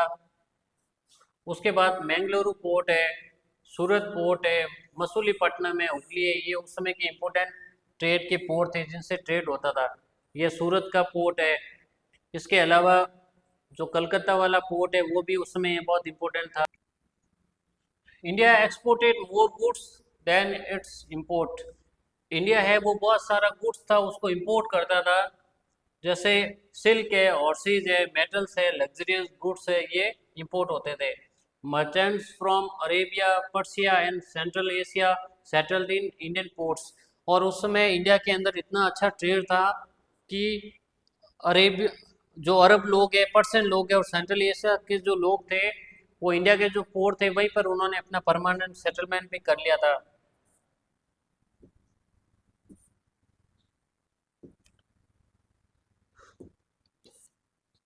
उस समय ट्रेड के क्या सिस्टम थे, उस समय हुंडी सिस्टम चलता था। हुंडी सिस्टम में क्या होता है, जैसे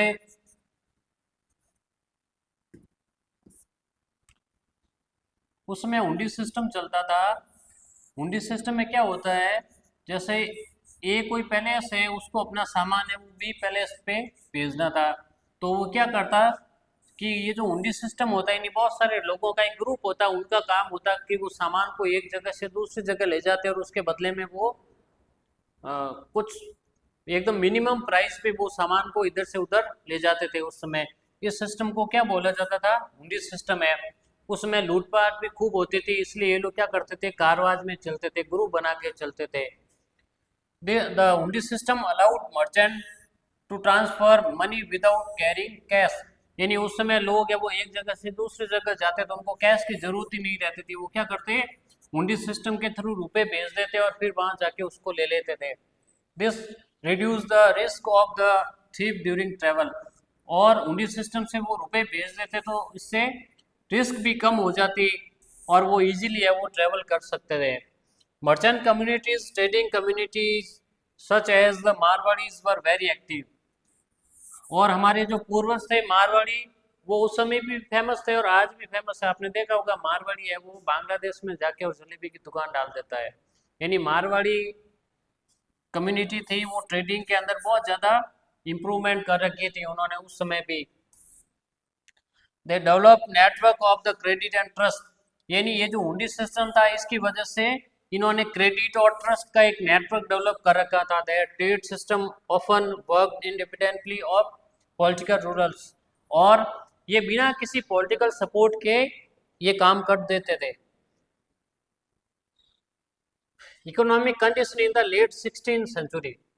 जब 16th सेंचुरी लगभग खत्म होने वाली थी, उस समय की इकोनॉमिक कंडीशन क्या थी, इन द यानी जब 17 यानी लेट 17th सेंचुरी के टाइम पे जो इकोनॉमिक कंडीशन थी वो खराब होनी शुरू हो गई थी। वो ऐसी नहीं थी जैसे पहले थी इकोनॉमिक कंडीशन। जो पीजेंट्स होते थे उनके ऊपर हैवी टैक्स लगाए जाते, जिससे उनकी स्थिति बहुत खराब हो जाती और कभी कभी उनको अपनी लैंड है वो बेचनी पड़ती थी। Many peasant lost their land became bonded labours. और उनको बंधुआ मजदूर बन के रहना पड़ता था, जिसके आगे वो जमीन को गिरवी रखते थे, उसके आगे वो उम्र भर फिर काम करते थे। Crafts people and labours also face difficult economic condition. जो क्राफ्ट पर्सन थे और लेबर थे उनका उनकी भी स्थिति है वो फिर बाद में खराब हो गई थी। Although the Indian subcontinent remained the land of wealth. हालांकि जो इंडियन सब कॉन्टिनेंट है उनके पास में बहुत ज़्यादा वेल्थ थी, लेकिन जो वेल्थ थी वो नॉर्मल लोगों के पास में नहीं होके, और जो बड़े बड़े लोग थे जैसे रूलर है, उसके जो कोर्ट के दरबारी लोग हैं, अधिकारी हैं, व्यापारी हैं, उनके पास में बहुत ज़्यादा धन था। यानी वो बहुत ज़्यादा रिच थे, लेकिन नॉर्मल पर्सन थे वो रिच नहीं थे। Frequent Wars cause displacement of people. उसमें बहुत ज़्यादा वॉर वगैरह होते थे, जिससे लोग हैं वो परमानेंट सेटलमेंट नहीं था, उनको उनको एक जगह छोड़ के दूसरी जगह जाना पड़ता था। और कभी कभी रिलीजियस कॉन्फ्लिक्ट भी हो जाते हैं, और लोगों के जो धार्मिक जो साइट्स वगैरह होती है उसको लेके वो लोग आपस में लड़ना शुरू कर देते थे। कल्चरल लाइफ और रेजिलियंस, यानी सब continent supported art and culture. बहुत सारे रूलर ऐसे थे जिन्होंने इंडियन सब कॉन्टिनेंट के अंदर आर्ट और कल्चर को सपोर्ट दिया। बहुत सारी ऐसी कम्युनिटी थी जिन्होंने अपनी जो विरासत थी उसको प्रिजर्व किया, और टाइम के साथ साथ उन्होंने अपनी ट्रेडिशन को भी चेंज किया। Interactions among different cultures created a shared cultural heritage.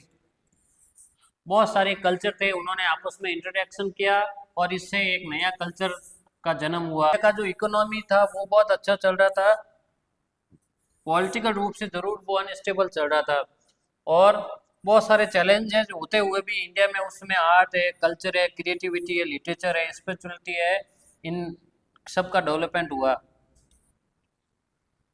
Temples as centres of economic activity, यानी उस समय के जो हिंदू टेम्पल थे वो सिर्फ टेम्पल ही नहीं थे, इसके साथ साथ में उनमें बहुत सारी चीज़ें थी। जैसे बहुत सारे हिंदू टेम्पल थे वो सिर्फ पूजा के स्थल ही नहीं थे, या फिर वहाँ पर सिर्फ शिक्षाएं नहीं दी जाती, या फिर लोग है वो सामाजिक रूप से इकट्ठे ही नहीं होते थे।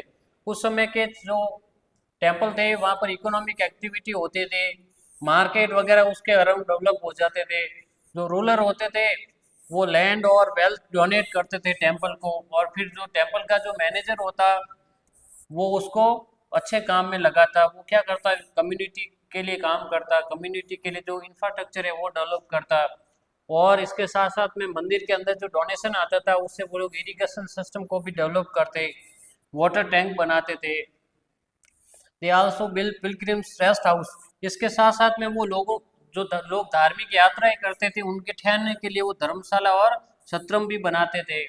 Temples provided credit to merchant, और टेम्पल के पास जो वेल्थ आती थी उस वेल्थ को वो लोग मर्चेंट वगैरह है उनको रुपए भी उधार देते थे, जिससे वो लोग है वो समुद्र पार ट्रेड कर सके।